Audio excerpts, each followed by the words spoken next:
Ladies and gentlemen, we have gotten SoFi's earnings. Let's take a look at what is happening today. The stock is down 5% in the pre markets, but the headline numbers look pretty phenomenal, if you ask me.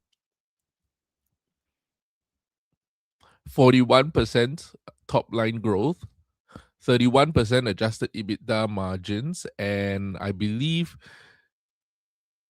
net income, where is net income? Net income was at $166 million, which is basically 12 cents of EPS.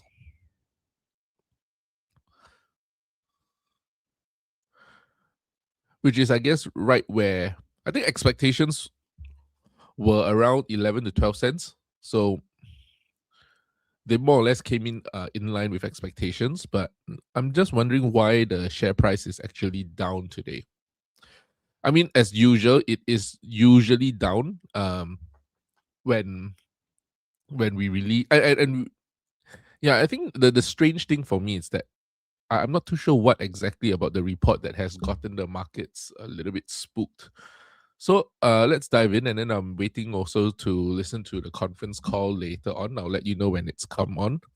Tech platform $75 million is definitely concerning. That's something that we want to take a look at. And I think if you ask me, I've already written the tech platform off, uh, like for the longest period of time. So it doesn't really affect my thesis, but it does show that their tech platform really isn't as good as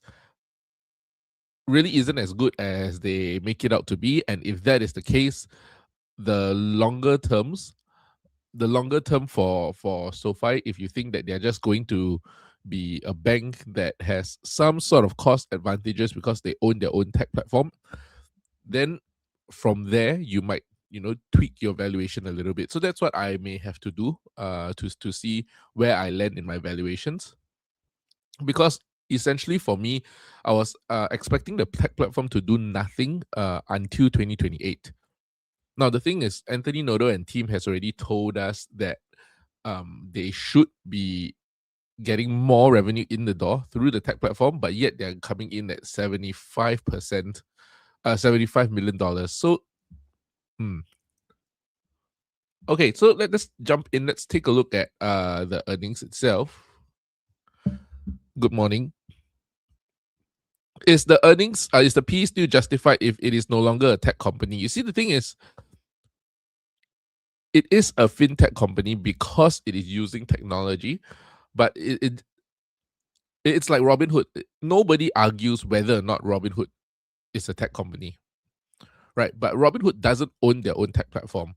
My point is that owning the tech platform would allow them to, on top of getting a tech multiple, be valued like a software as a service, perhaps, because they have recurring revenue. Without that, then they will just have to be valued as a normal fintech, which is basically a Robinhood. So if you are asking me, do they deserve their multiple? It'll be the same question as asking, does Robinhood deserve the multiple? And the answer to that really is, if they can put up the growth, they deserve the multiple. Now, right now, they are putting up the growth. I just want to see what is causing markets to be a little bit spooked by SoFi at the moment.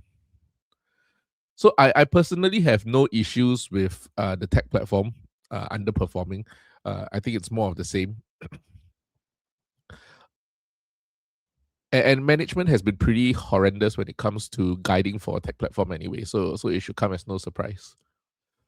But I think overall, if you think about it, they actually beat my own expectations by quite a bit in some sectors, which is why they made up for the loss of revenue in the tech platform. So I'm going to take a look at the numbers over here, and then after that we'll jump into the spreadsheet as we wait for the call.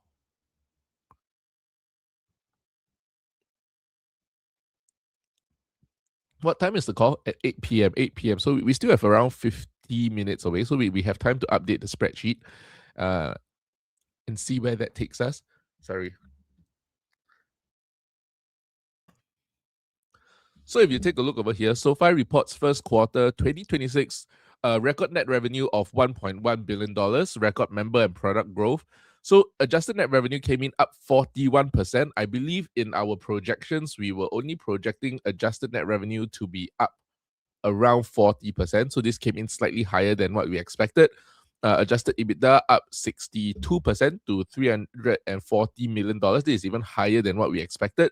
We were projecting $335 million. Loan originations, $12.2 billion. This is definitely much more than what we expected. On the segment data basis, we didn't expect the total originations for lending side to come in much higher than what they did in Q4 because they were trying to moderate their pace of lending. But it seems like they are okay to make use of the excess capital that they now have on their balance sheet. On top of that, member growth grew 35% to a record 14.7 million members. Later, I want to take a look at the exact number so that we can see how close we were. And product growth up 39% to 22.2 million products. I believe my product growth, I had it at 21.8 million products, so 600,000 more products than I expected. Good morning. Not a weak quarter, but not as strong as I expected. I think mostly it's the tech platform that basically pulled the entire results down. I mean, it is still a 41% year-over-year growth. You can't say that they did not put up the growth numbers. Like, not many companies are growing at 41% year-over-year. So adjusted net revenue came in at $1.09 billion. We expected 1.065. So we are pretty close over here. And then I think the what I really want to look at later on is to understand what is their incremental margins for adjusted net income, because this is something that has always been fluctuating. And we know that in terms of the margins, this is really dependent on quarter over quarter. If they find that there is some opportunities for them to go and reinvest into the business, they will intentionally cut the margins over there. Now, thankfully, yesterday, I did not go out and do something stupid and like sell the cash secured puts before the earnings. I waited until today because I wanted to sell some cash secured puts on some of the cash in the account to get more SoFi. So I think I would have the opportunity today. Adjusted earnings per share, you get at 12 cents. Basically, that's too bad. So let me see.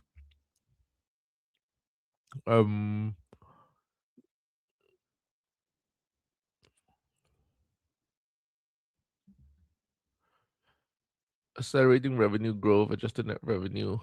Yeah, so I think in terms of the market reaction, I get the market reaction.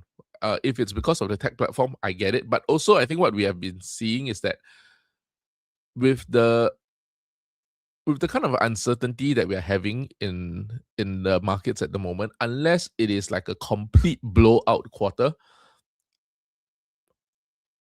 which it wasn't. It was a fantastic quarter. It's not like a complete blowout quarter, like 45% year-over-year growth, margins are increasing and things like that. Unless you're delivering that kind of quarter, otherwise the markets will not reward you. The markets are being very picky right now. Let's take a look at what they say about SoFi USD.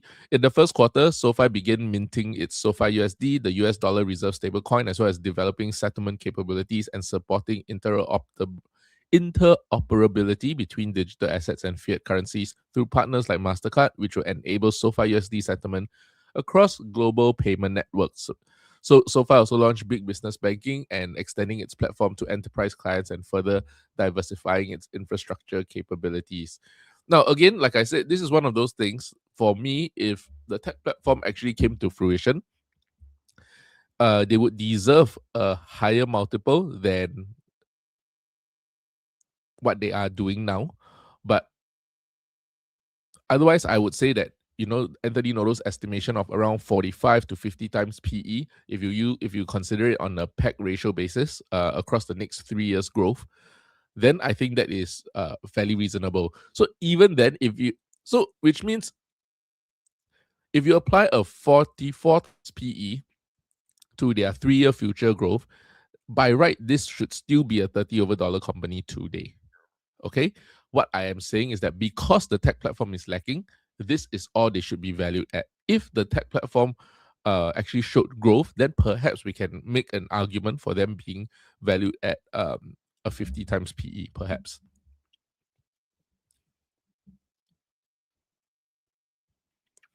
Achieving record loan originations, we already covered that, $12.2 billion. Interested to see the breakdown of that later on. Fee-based revenue, okay, 386.8 billion dollars. Later, I want to see the breakdown of their revenue mix to see how that actually changes their durability of the revenue. Member and product growth. This is what I'm okay. SoFi added a record 1.055 million members in the first quarter, bringing a total up to 14.7 million members. So we were just off. I believe I said 1065 for it. Later we'll take, but this is 1055.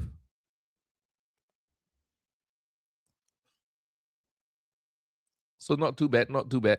So you can see over here. Let me just share my screen.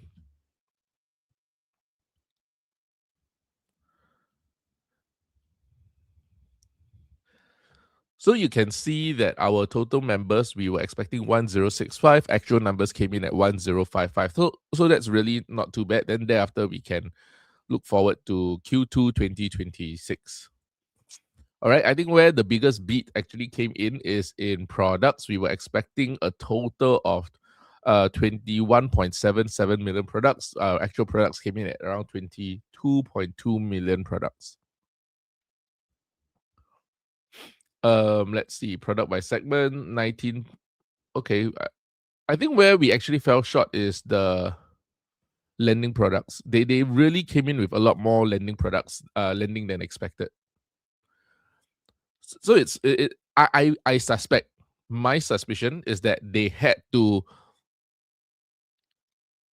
pull the lever in the lending segment to make up for the loss of revenue in the tech platform in order to give us this 41% year-over-year growth number, which then, like I said, may change the long-term thesis into you cannot think about them having some sort of recurring SaaS revenue anymore. You just have to think about them as a highly competent financial fintech.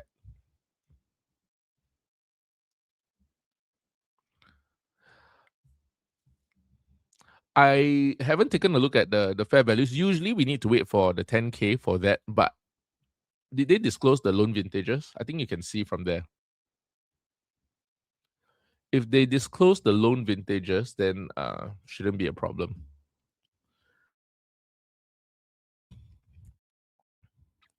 Yes, I will be covering Grab next week as well.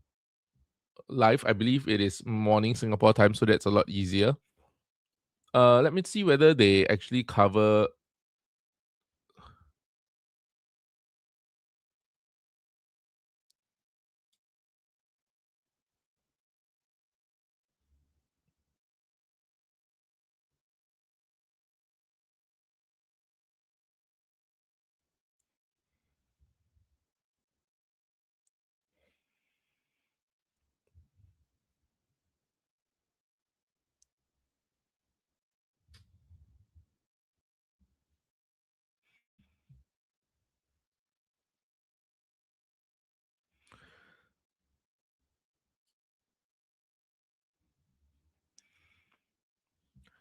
So if I bring you to this particular table over here, you can see that their net charge off, even without the loan sales, is still at around 4.4%.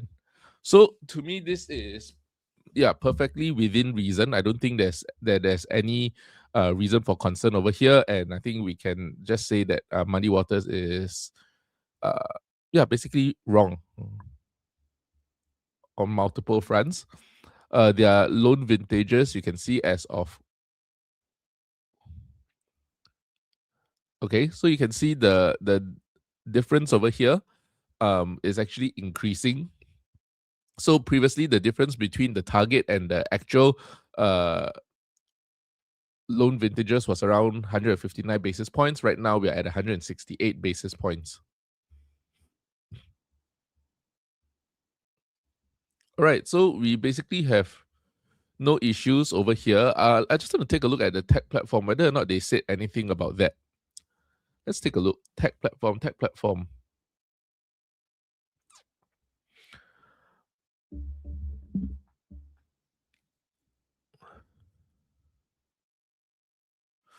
Oh, okay.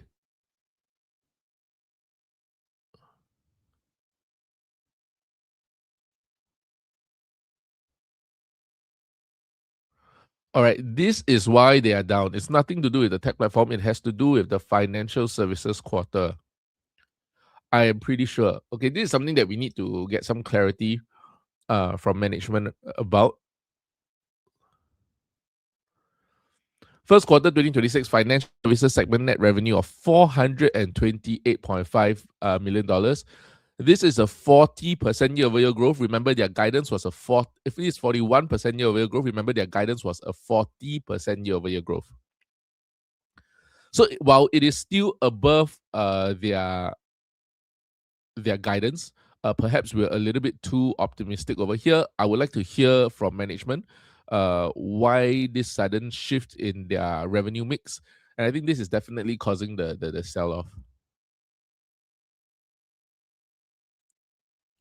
Loan platform business is growing 54% year over year. So I'm wondering what else, like, why is the financial services?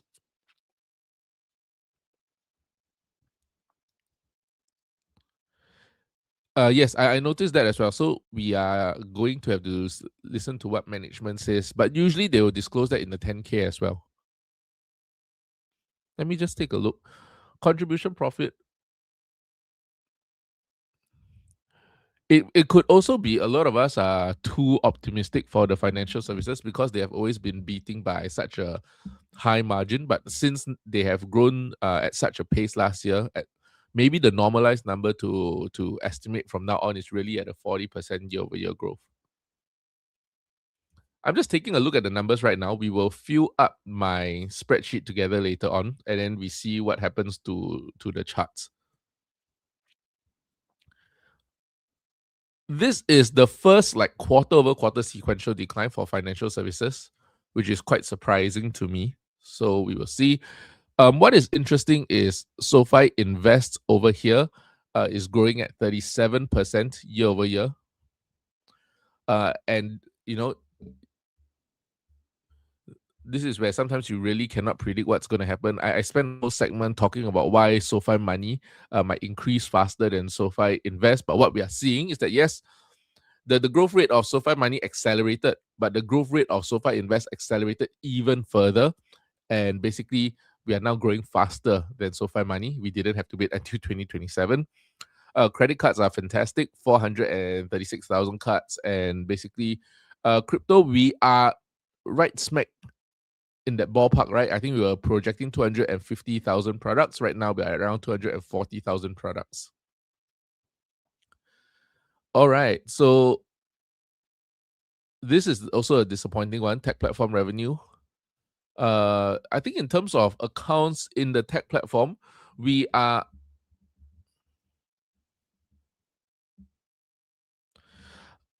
now growth is definitely not decelerating. We are growing at 41%. So in fact, we are maintaining the pace or in fact accelerating a little bit. The problem is not the growth rate. I think the problem that the market have is with the revenue mix. And if we are going into a pretty uncertain time with the recession and with private credit fears and all that, having a revenue mix that is skewed towards lending does mean that the market will reprice the stock. It could also be because investors' expectations were too high for the financial services segment. To be fair to management, they did beat their own guidance. It's just that they did not beat the expectations of a lot of investors. So tech platform accounts decreased 16% year over year. This is fine. Okay. All right. So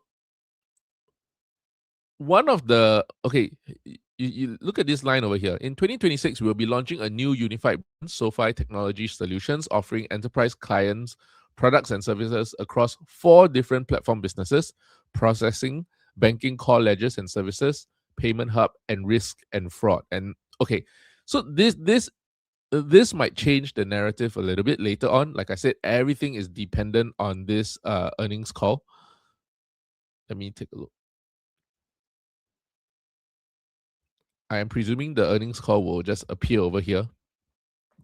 Now, the reason why I say that is because if this is just a rebranding moment for them, then perhaps the revenue has not yet been recognized, or they are just a little bit slow to recognize the revenues from those 10 companies. And as they go through this new rebranding moment into SoFi Technology Solutions, then perhaps, in Q2 onwards, we might see that revenue come in. Again, this is just my conjecture at this point in time. We have to take a look at what management has told us.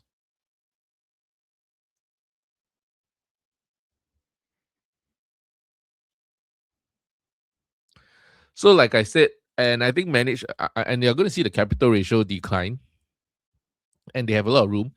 Like I always now, like looking through this entire thing,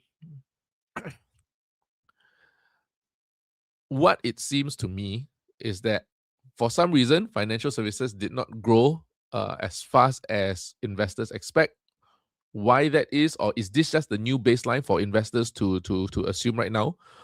Um, Really, I think we need to hear from management. So that's the first thing, financial services.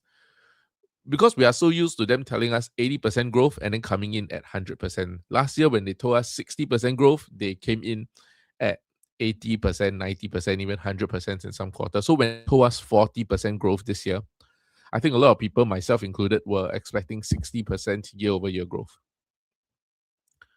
But the problem is we're coming in at 41%.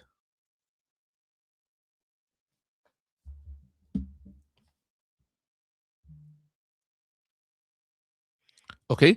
So that is the financial services. Tech platform, we also need more clarity. They are restructuring their tech platform. So they're getting rid of the Galileo branding and the Technisys. They're basically putting it under one unified brand known as SoFi Technology Solutions. So with that, perhaps the revenue recognition will come in later on in the quarter. And while they are doing that, they actually ramped up lending significantly. So that is why total net revenue that came in from lending came in at $642 million. This is going to be a huge outlier. My expectations for lending was only at around $512 million. So this is a huge, huge outlier for me. So I think it's quite surprising that they have. Okay, the way that I'm thinking about it is that they have increased pretty significantly their financial services products, the number of products. But perhaps because a lot of these products that they increased are crypto products, and they have not yet fully managed to monetize the crypto products. And so that has pulled down the financial services revenue per product, maybe.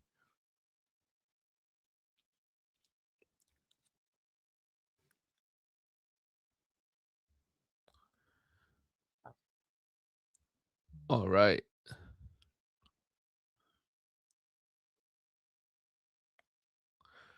Yeah, I think we are pretty much okay. Have we?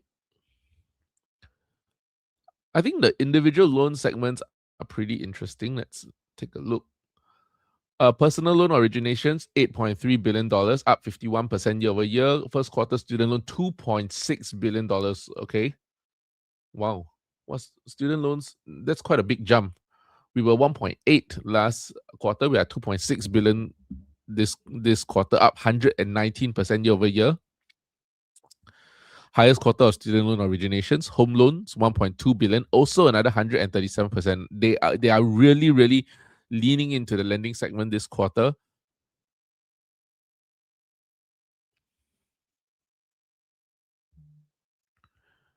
I think right now it's whatever we have is really pure speculation. I think that the portfolio should be taking a hit today. Well, let's jump in to take a look at the portfolio. Okay, it's pain. It's definitely pain. We are down $5,000 since last night. So we were down $2,000 because of Robinhood, and now we are down another $2,500 because of SoFi. I've been saying home loans is a sleeper. Not many people are talking about it, but this could really be a revenue driver for SoFi as well. Like it's not sexy or anything, but it is hugely, hugely profitable.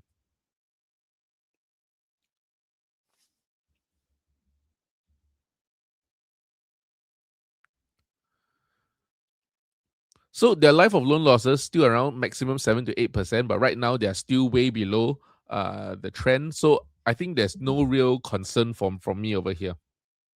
Give me a minute.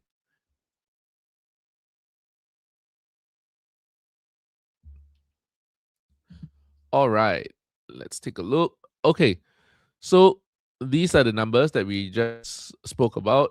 Personal loans, 51% growth. I mean, this is pretty insane numbers from the lending segment. I think their capital ratio will come down meaningfully, but not by that much. I mean, they have a lot of room on their balance sheet to take on all of these loans, and it really and if they're not going to go out to do any mergers and acquisitions, then it makes sense that they actually use that to increase their loan book, right? To be more capital efficient.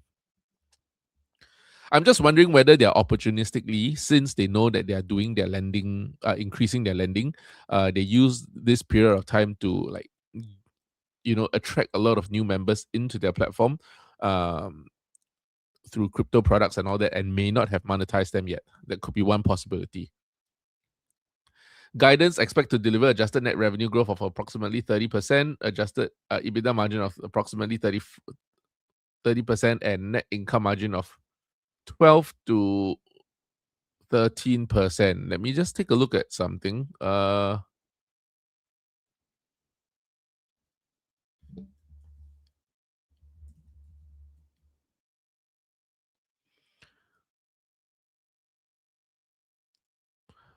Okay, so they said 35%, 35%.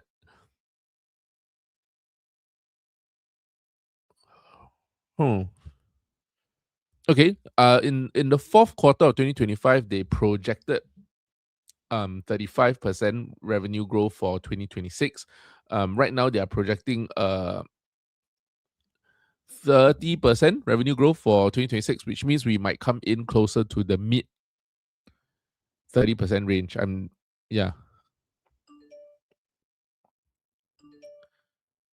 So they're basically keeping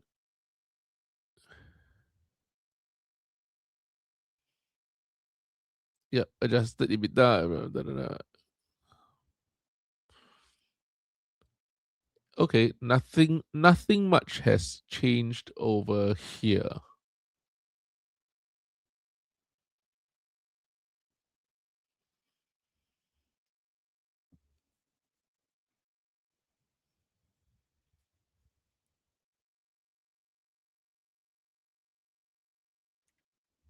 Hmm. Oh, I don't even want to open the main portfolio today.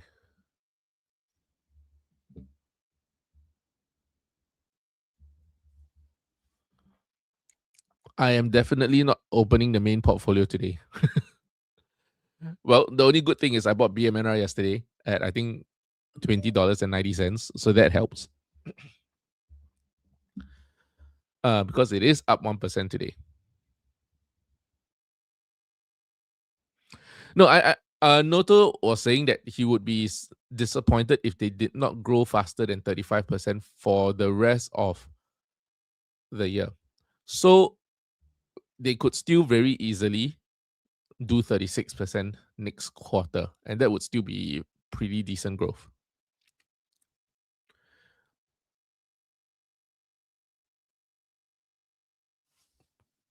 Okay, let's take a look at the presentation over here.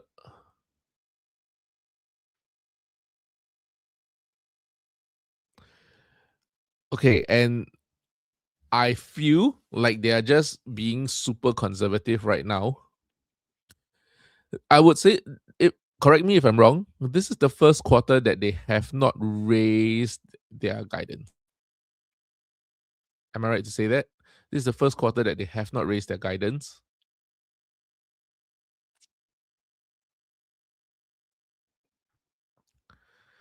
So I think in terms of growth, we are pretty satisfied with 41% year-over-year growth. It's the revenue mix that is the problem. We need clarity around the steady state for the financial services. Otherwise, it's going to be hard to project out.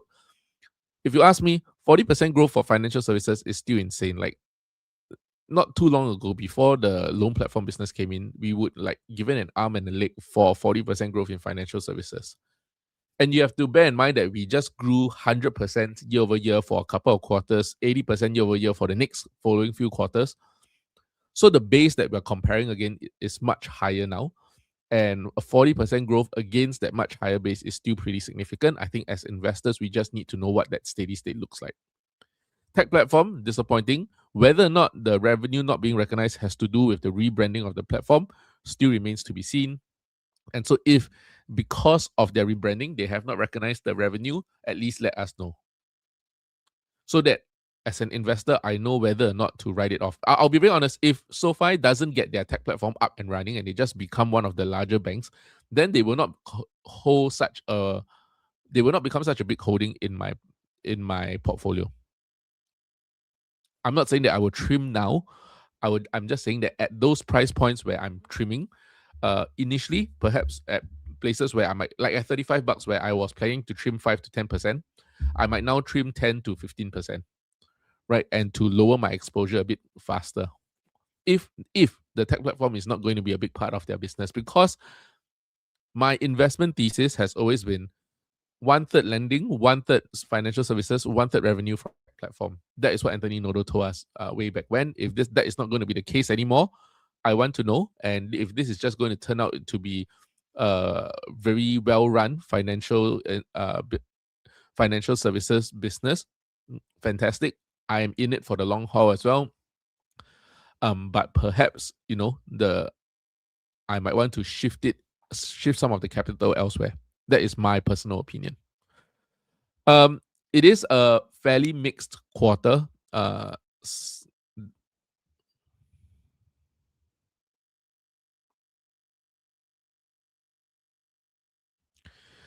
assuming growth between 30 to 35%, fair value today should still be at $32. Should still be at $32. Nothing has changed. Because we got the $32 based on Q4 2025 earnings numbers.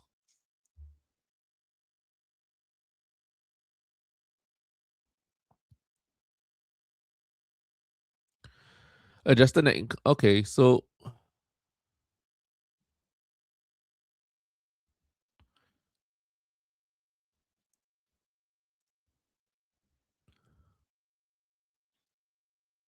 yep. So down 8.5%. I wouldn't be surprised to oh my goodness. Okay. It is a painful day today. It is a painful day today. I mean, the reaction that I'm not sure. I'm not sure how they are reacting in Tanner's stream. I think for me, for my investment thesis of SoFi, it has always been 1/3 revenue each. And as we were trending towards that, I wasn't concerned. Now that we're trending away from it, it is only the first quarter. Does it concern me? No. There are logical reasons why. No, SoFi always drops after fantastic earnings. This, as someone has pointed out earlier on in the chat, this is good earnings with an asterisk. And you can't do asterisks in this kind of market conditions that we're having right now. And asterisks will basically get you, whatever you're seeing now, negative 9% on the day.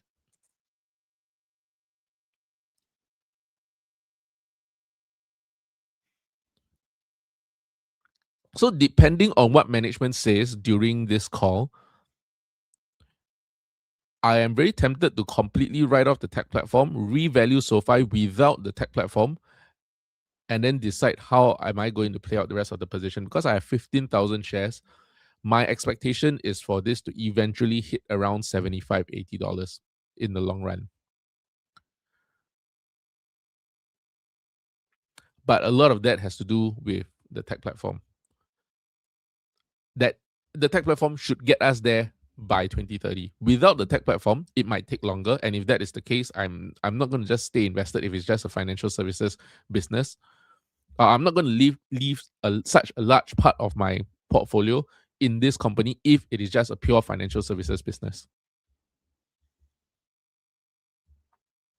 And that's when I have to relook at the numbers for me personally, where I'm doing the trimming. Like the tech platform really pisses me off. I'm not sure if you can tell, but I am really pissed off at the tech platform. 75 million is like ridiculously bad.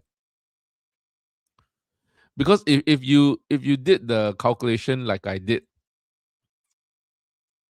if you did the calculations like I did, let me just show you the numbers over here.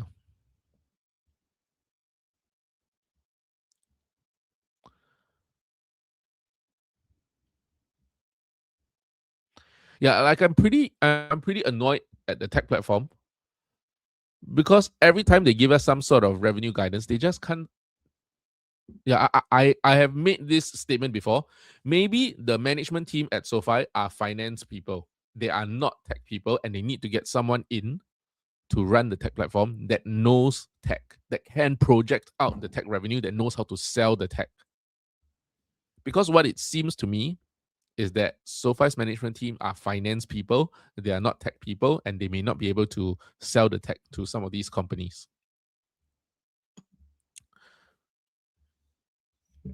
Okay, take a look over here.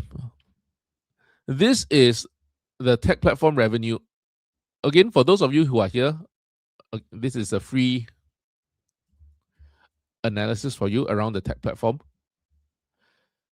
Last year, SoFi's tech platform did $450 million in revenue. Okay. Now, in the 10K that we just reviewed, basically last quarter, no company makes up more than 10% of revenue. Which means even if Chime left the business, Chime would only be maximum a $45 million loss in the tech platform. Okay? $45 million loss in the tech platform. What that means, and the thing is, Anthony Noto told us the amount that they actually paid is the average of the last 6 quarters, which means that they did not pay much more than that. Now, perhaps we could have interpreted that slightly differently, but again, bear with me. Now, if I take $45 million, divide by 4, Chime paid SoFi $11.2 million per quarter. Let me zoom this in for you guys. So the tech platform is $450 million. 10% of revenue means maximum Chime would be paying SoFi $45 million a year. They paid $11.2 million per quarter. So if I take this $103 million here minus, oops.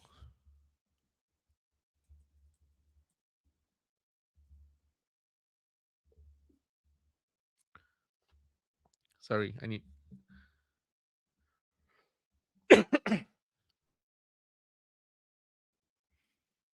Sorry. Oh.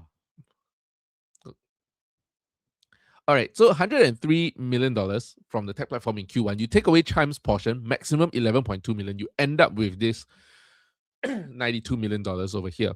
Similarly, you do the same for the rest of the year. You end up with this as your tech platform from the rest of SoFi's customers. Now, what they guided for is that we are going to get a 20% growth. So 1 plus 0.2 is 20% growth multiplied by this number. And that is how we actually got to $110 million in the tech platform. But what we are seeing right now is that this is coming in at $75 million. $75 million is a drop of 27%. Even if I take $75 million, divide it by this number over here, it's still a drop of 19%. So instead of growing 20%, which is what they guided for, they are declining by 20%. So I think as an investor, I have every right to be pissed. And like I said, I expect SoFi to reach certain revenue levels by 2030, in part due to the tech platform. Without that, I think that timeline extends longer. And if that timeline extends longer, then it becomes opportunity cost if I keep my money inside SoFi when there are faster growing opportunities out there. So does that make SoFi a bad investment? No. I mean, banks are hugely profitable. I mean, look at JP Morgan, look at Wells Fargo, look at, Charles Schwab. Don't get me wrong, this is not a bad investment by any stretch of the imagination. The time taken to reach the number that I have in my head might actually take longer than I expected. And because of that, I may choose to reallocate my funds a bit earlier than expected, depending on the tech platform.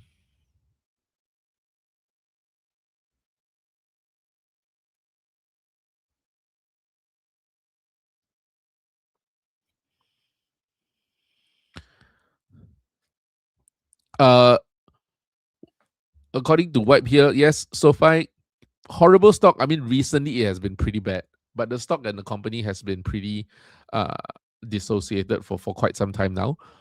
So this is, I would say, good quarter with an asterisk.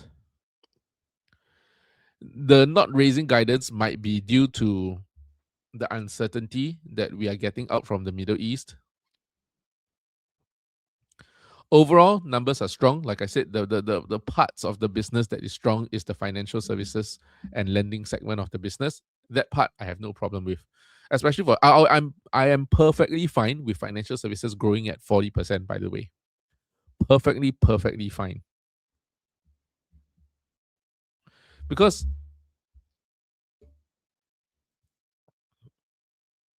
yeah, I am perfectly fine with financial services coming in at 40% year. Okay, right now, I have music. I believe that music is copyrighted. Am I right? Like I've watched enough live streams from other people to know that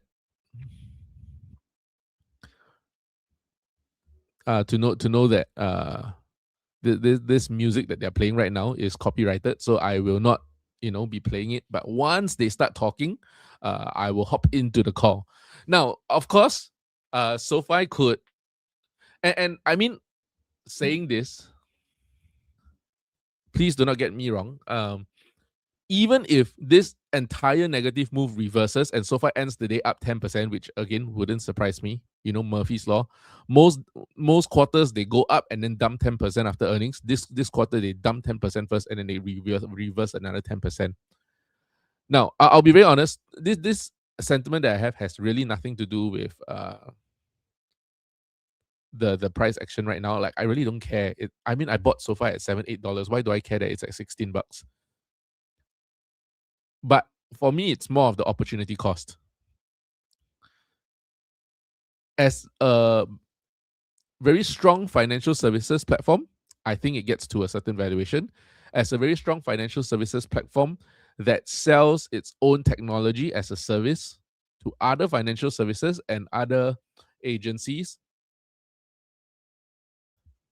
I think that sort of revenue growth is a lot more sticky. Now, if you ask me,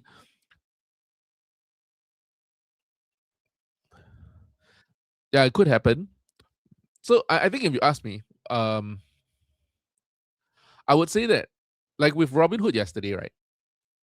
I can't be pissed at Robinhood because all along, if you have, I mean, I've covered Robinhood sparsely every now and then, so I'm not sure if anybody has watched my Robinhood videos. But one of the things I've always been saying about Robinhood is that I am waiting for a time where the market goes to shit. When the market goes to shit, Robinhood will have bad earnings, and when they have bad earnings, that's when I'll buy. Which is exactly what happened yesterday. Their earnings were not fantastic. They missed on revenue, I believe, and they also missed on EPS, if I'm not mistaken. And I think because of that, their stock fell to $76. Now it was $74. My cash account puts is at 72. If they get a sign by a particular, I can't remember what date was it, 22nd of May, then very good, right? But you have to bear in mind, while they get a sign at $72, that also means my covered calls are not under pressure, my $95 covered calls. So my average buy price would be around $68, $69 per share for Robinhood.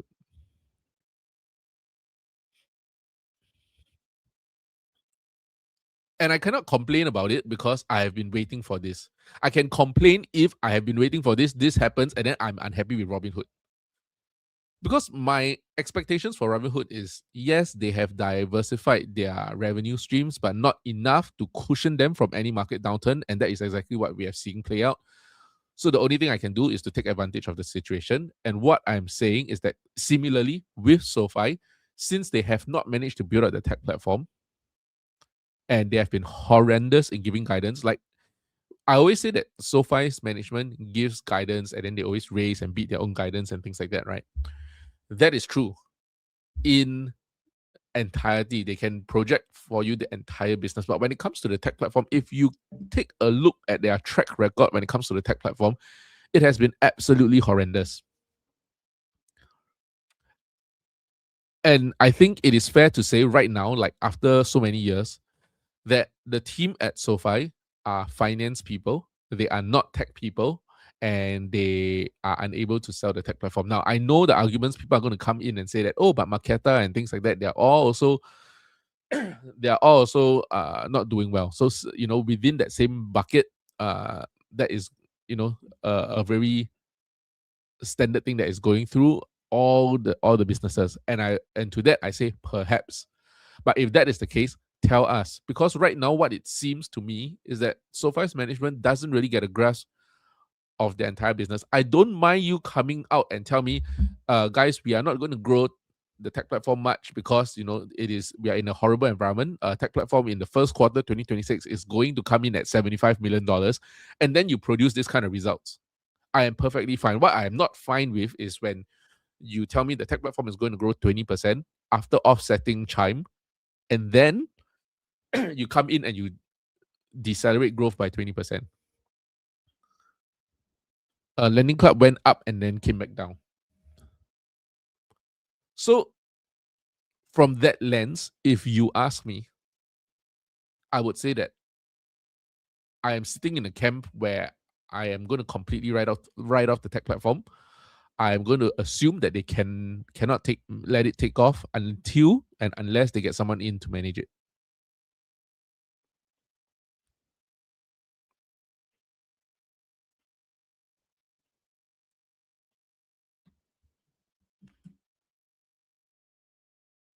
Right, give me a minute.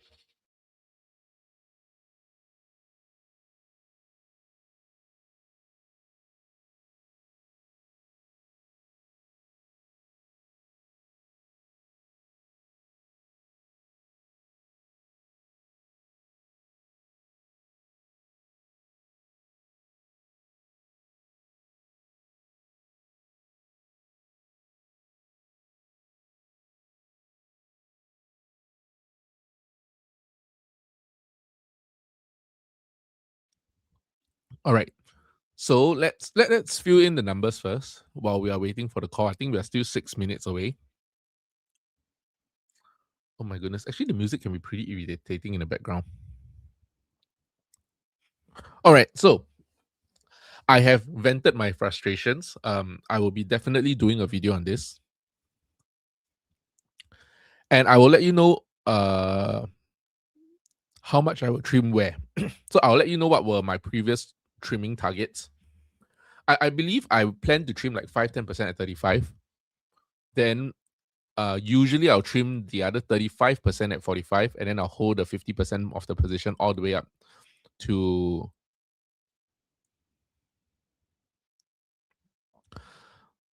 there's nothing about SoFi that is a scam. So I will not be shorting it. This is, I wouldn't say financial advice, but nothing is wrong with the business other than sentiment and tech platform. But the tech platform is such an insignificant part of their business now. Yeah. I would say that, okay, usually I trim my companies in 4 stages. Like when you see, I've shown you in previous graphs before, I trim my companies in 4 stages. Usually the first 2 levels of trimming allows me to take back my capital, and which means that the last 50% of the investment is basically riding all the way up for free. So for example, if I put in 100K in SoFi, I make sure by the first and second trim, I take out at least 100K in capital. Yes, it has dumped badly, and this is not the time that you want to short it. You want to short it, you should have done that yesterday, and you will be sitting on a lot of profits right now. And there's honestly nothing.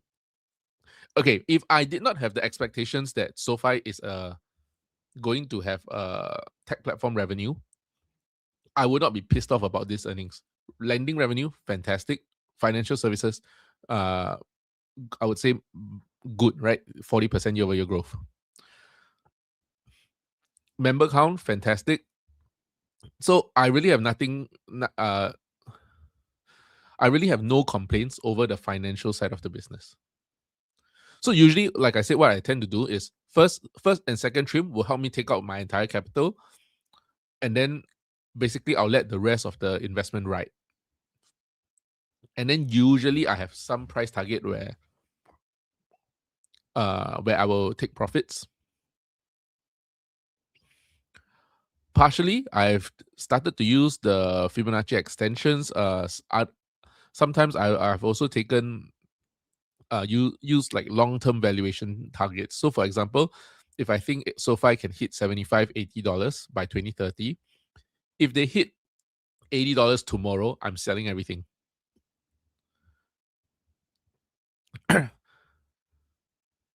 I'll be very honest. That's the kind of that's how I've learned how to do my investing. I have certain price targets by a certain price point. If it hits that price target before the timeline, I will take my profits. I can always re-decide to enter in the position again as a completely new trade, but I will not just like leave the profits on the table. So, like I said, first two trims usually is for me to take out my capital. Once that is done, I'll leave the rest to ride.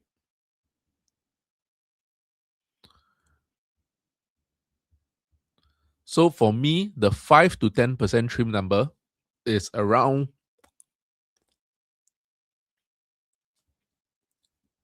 the 5 to 10% trim number should be around $35. Yeah, $35. So if $35 I trim around 1,000 shares, that's like $35,000. That's not too bad. Right? Because my initial cost, I think I initially put in around 80 over 1,000 into this position. So that's about half of my capital out by then. And then if I trim another 1,000 or 2,000 shares at 45, I've already basically made a profit on that. And everything else thereafter above 45 will be pure profit. Now, like I said, getting from here to 45, pretty confident. You don't need the tech platform. I've proven it through the valuations that you do not need the tech platform to get to $45. But what I am not so confident about is that without the tech platform, how long will it take us to get from 45 to $75? And from 45 to $75, it's a 70% gain. So at that point in time, when SoFi is at $45 without the tech platform, do I see a better opportunity that can get me a 70% gain in the same or shorter amount of time?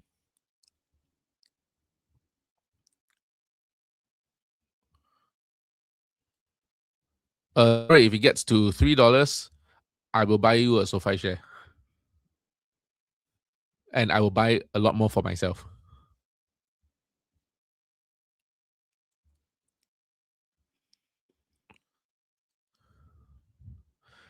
Yeah, I think when it comes to investing, people are always very dogmatic when it comes to long-term holding. But long-term holders, which is why I like the real options, a lot of times you can't eat your unrealized gains, and a lot of times the unrealized gains forever remain unrealized. So you must have certain price points in mind for you to exit the position. To me, here to $45, extremely doable within the next year or so. 45 to 70, to me, I felt like the tech platform needed to increase in pace to drive it there. Yeah. Okay, the call has started.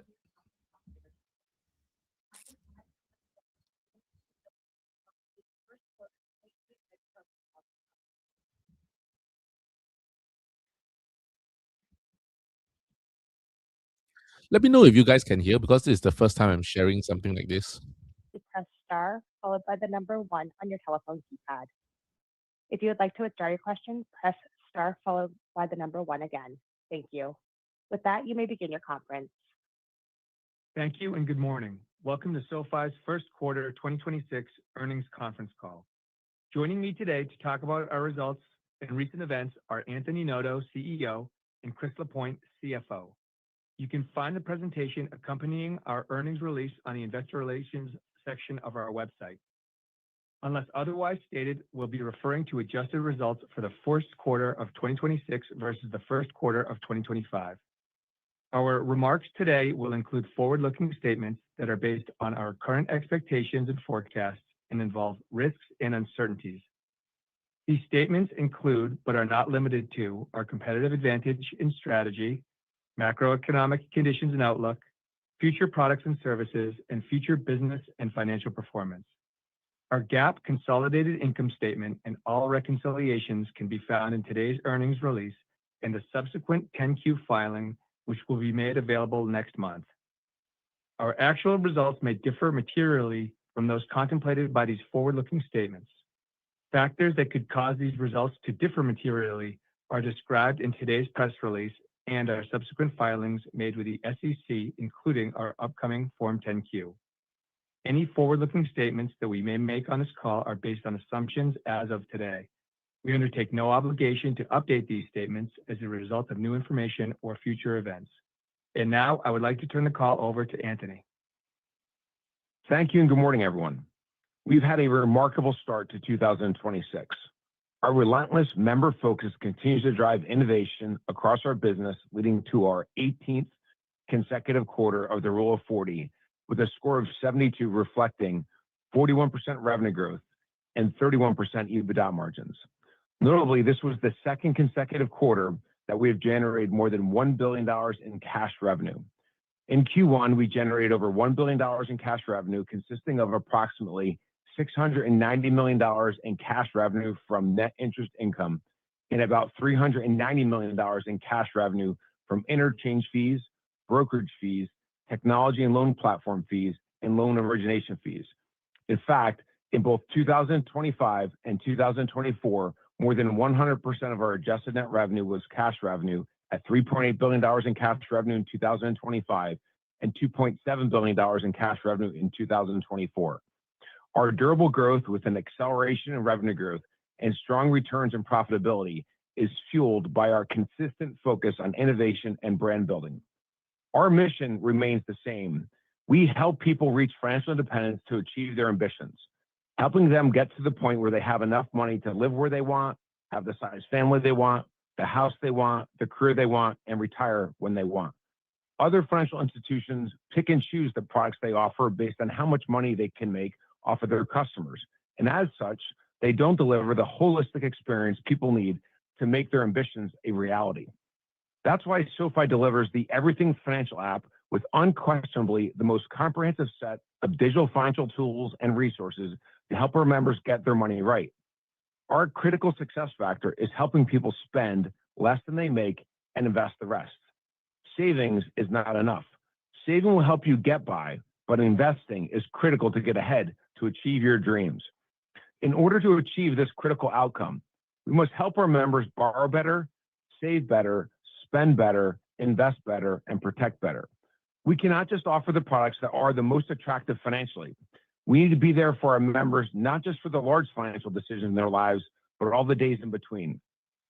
It's not just our opinion that SoFi is the best. We are hearing it from others as well. In March, we ranked number one in the J.D. Power 2026 U.S. Investor Satisfaction Study for do-it-yourself investing. This award validates our approach to building our invest product in a thoughtful, member-centric way, and we're excited to now be helping a record number of members invest for a better future. Also just this month, SoFi was named the number one U.S. bank by Forbes in their World's Best Banks ranking, beating out institutions that have been around for decades. As part of this comprehensive survey, respondents were asked to rate banks on a customer service, digital services, financial advice, and perhaps most importantly, trust. Our goal is to become a household trusted brand name, so we couldn't be more proud of this recognition that we are building trust with our members. While we are pleased with these achievements, it's still day one and we are far from where we aspire to be. In fact, this recognition further fuels our drive. Continuous iteration and learning leading to innovation is the key to our success. It powers our growth and it strengthens our returns for shareholders.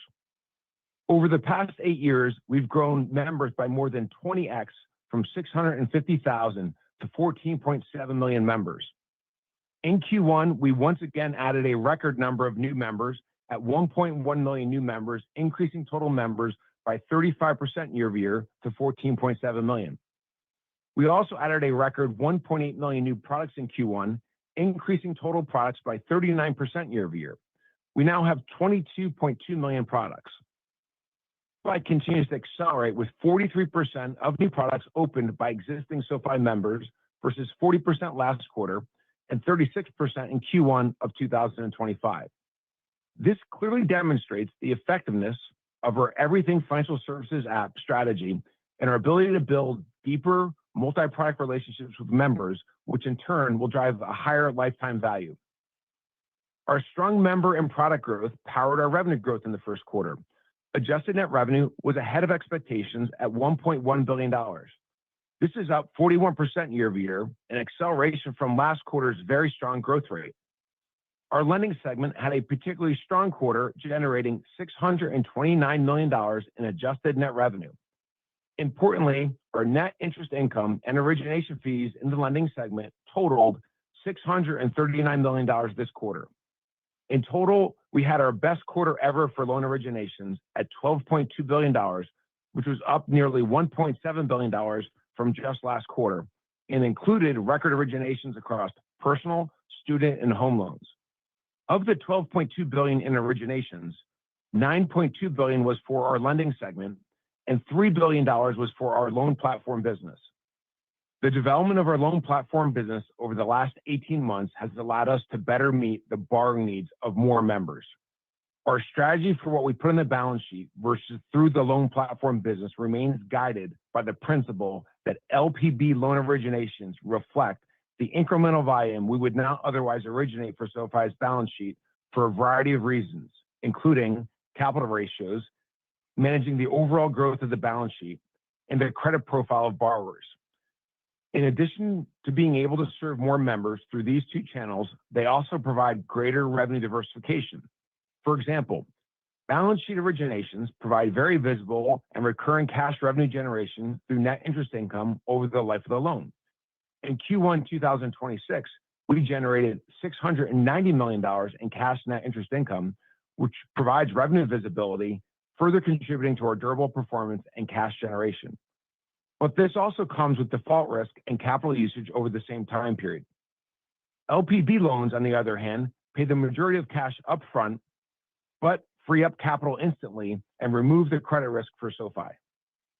Together, financial services and our technology platform generated revenue of over $500 million, an increase of 24% year over year, and representing just under half of our total revenue. Our financial services segment continues to deliver impressive revenue growth, up 41% year over year to $429 million. The technology platform segment delivered net revenue of $75 million, which was negatively impacted by the loss of a previously discussed large customer. Total fee-based revenue across our business was $387 million, up 23% from the prior year. In addition to delivering durable growth, we delivered strong returns and profitability.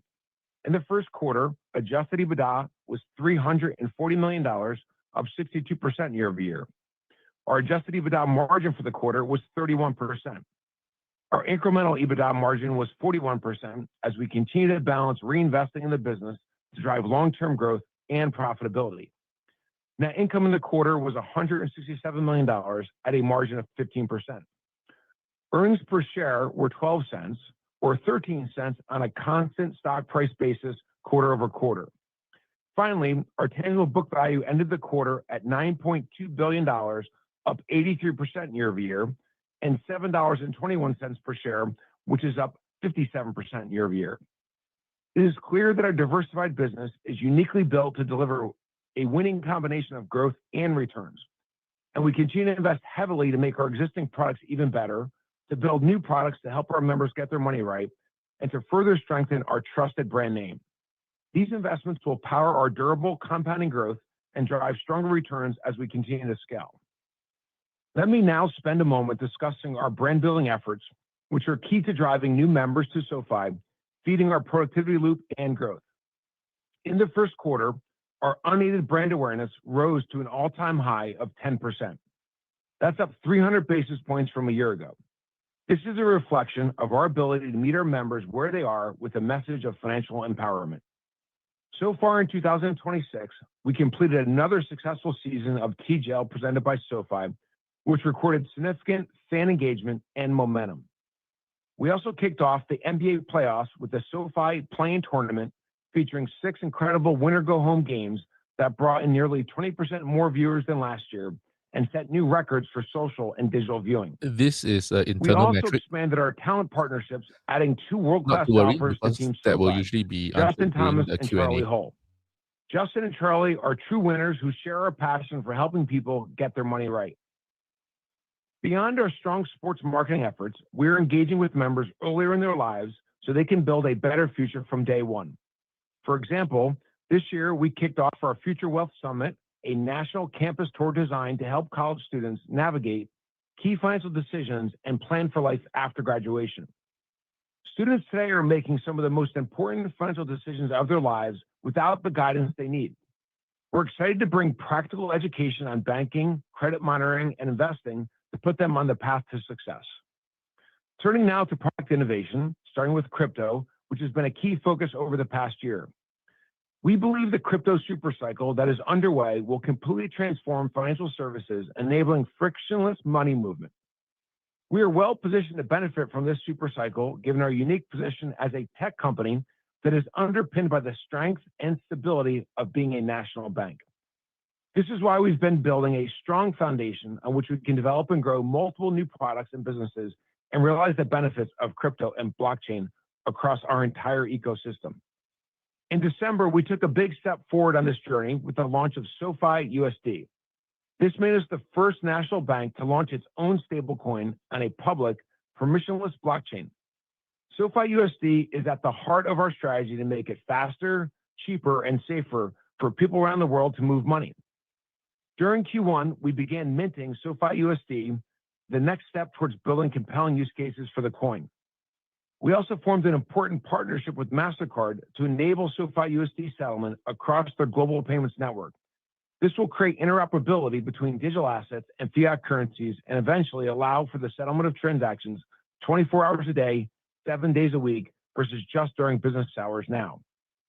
This brings me to our new big business banking offering, which was officially launched earlier this month.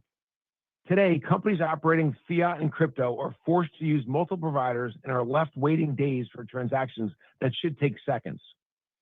As a nationally chartered bank, we saw a tremendous opportunity to bring fiat and crypto banking to businesses on a single, integrated, and fully regulated platform. Our big business banking clients can hold funds in regulated business deposit accounts with institutional-grade safeguards, move money and crypto in real time with API-driven payments, and convert fiat and crypto instantly through native SoFi USD mint and burn capabilities while maintaining reserves within SoFi's regulated environment. We will start with companies that are operating in crypto or crypto-adjacent industries, but as more and more companies look to operate across both fiat and digital assets, SoFi will be able to support those needs at scale, including on behalf of other large banks.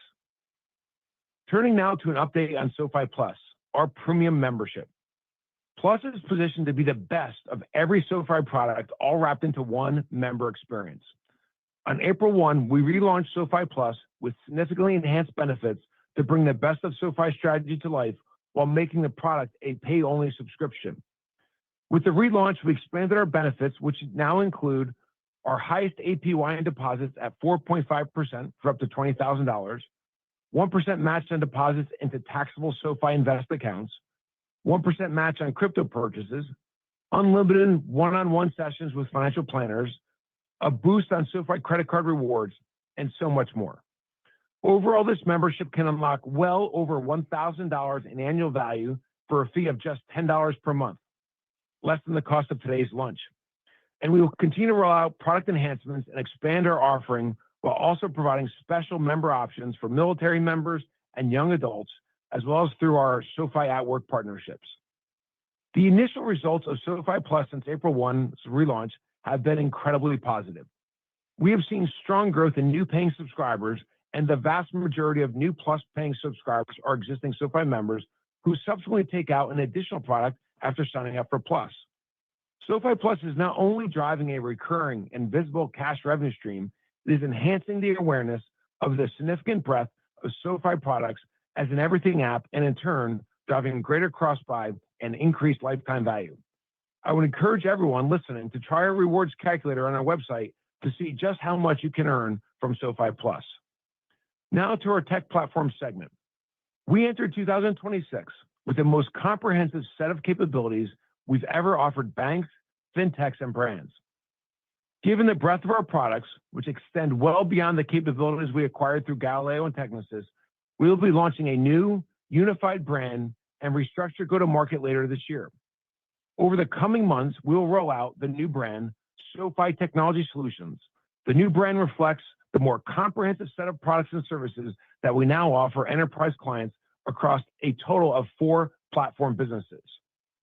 First, in processing, we continue to see strong momentum with our client rollouts on our modern cloud-based processing platform. We have 13 new clients that generated revenue in the first quarter that were not generating revenue a year ago, including successful implementations with fintechs and major consumer brands. We've built a healthy pipeline of additional customers and are excited to get more programs off the ground in the future.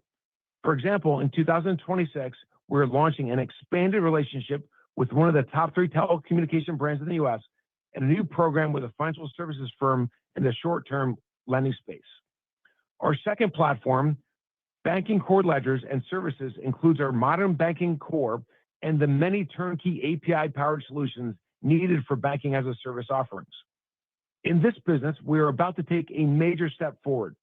This summer, we will complete the implementation of our new core platform with SoFi Bank, our first scaled launch with a U.S.-regulated bank. This will serve as a launching point to bring our new banking stack to other institutions. For SoFi Bank, our new core process platform will integrate seamlessly with our payments, fraud, and card capabilities, and importantly, will support ledgering for stablecoin in day one. In fact, the modern core will serve as the backbone for our planned crypto endeavors. We look forward to bringing this new banking stack to other institutions and building the next generation of our digital application platform.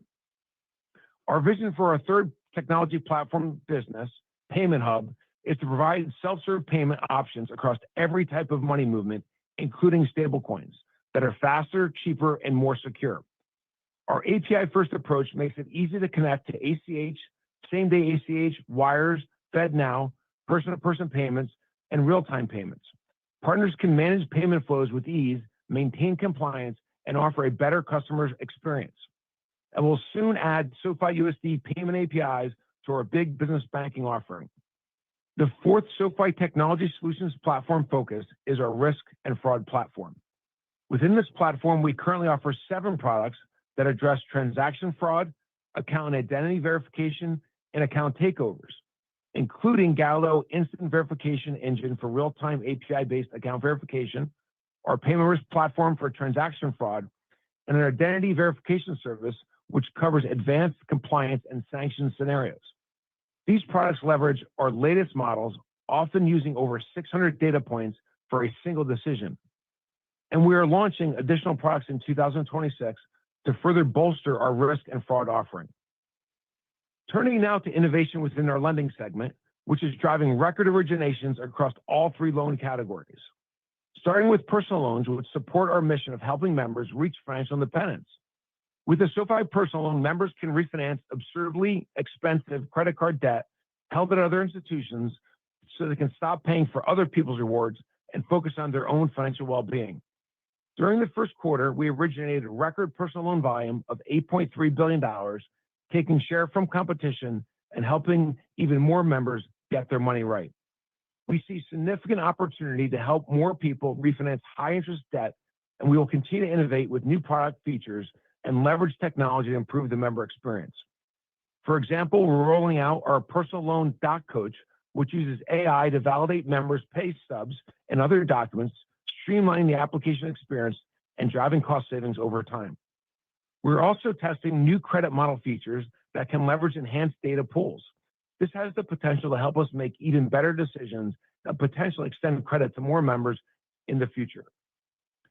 SoFi Student Loans help more and more students finance their education while they are in school, as well as supports students who have already graduated by helping them refinance their debt at a lower rate. Student loans have been a great way to introduce the SoFi brand and what we stand for to members early in their financial journey. Over time, we'll be there as their financial needs grow, which is why the value generated by our student loan business extends well beyond the interest income we collect on the initial loans. In Q1, we had our best quarter of student loan originations ever at $2.6 billion. This is up 2.2x year over year, but our originations volume is more than just a number. In generating this volume, we help nearly 10,000 members finance their education so they can realize their ambitions, and we helped over 10,000 members completely pay off their student loan debt. Turning to home lending, which is an area I'm particularly excited about. We've been hard at work creating a fast, seamless experience for our members who want to purchase a home, refinance an existing loan, or draw equity. Even while the overall home lending market is stagnant, momentum has been building in this business. We set origination records for 4 straight quarters, including Q1, when we originated $1.2 billion in home loans. This is up nearly 2.4x from the first quarter of last year. Here too, we continue to innovate. For example, last week we announced a new equity line of credit experience, making it possible for members to access the equity in their homes through a seamless end-to-end experience, all on the SoFi platform. Finally, we continue to see healthy growth in our tangible book value. We recognize there has been ongoing discussion around last year's capital raises and their impact on dilution. As we previously explained, these capital raises were opportunistic, with proceeds intended to be deployed across a range of opportunities. Based on our analysis, the capital raises would not be dilutive to tangible book value on a per-share basis. And this has proven to be the case. Our tangible book value per share increased 57% year over year to $7.21, up from $4.58 per share, and is up 3% quarter over quarter from $7.01 a share. This is nearly $340 million of an increase in absolute terms. As you can see, our financial results are being driven by continuous innovation that is providing real value to our members. We continue to focus relentlessly on driving innovation and developing products and solutions to help our members navigate all the major financial decisions in their lives and every day in between. We will continue to put our members first and help them achieve their American dream. Over time, the trust that we build with our members will lead to deeper relationships. This in turn will drive a higher lifetime value per member and will power our compounding growth and returns. With that, I'll turn it over to Chris. Thank you, Anthony. We've had a solid start to the year. Our innovation and brand building is powering exceptionally strong revenue growth. In the first quarter, adjusted net revenue grew 41% to $1.1 billion. This is a further acceleration in the growth rate from the prior quarter.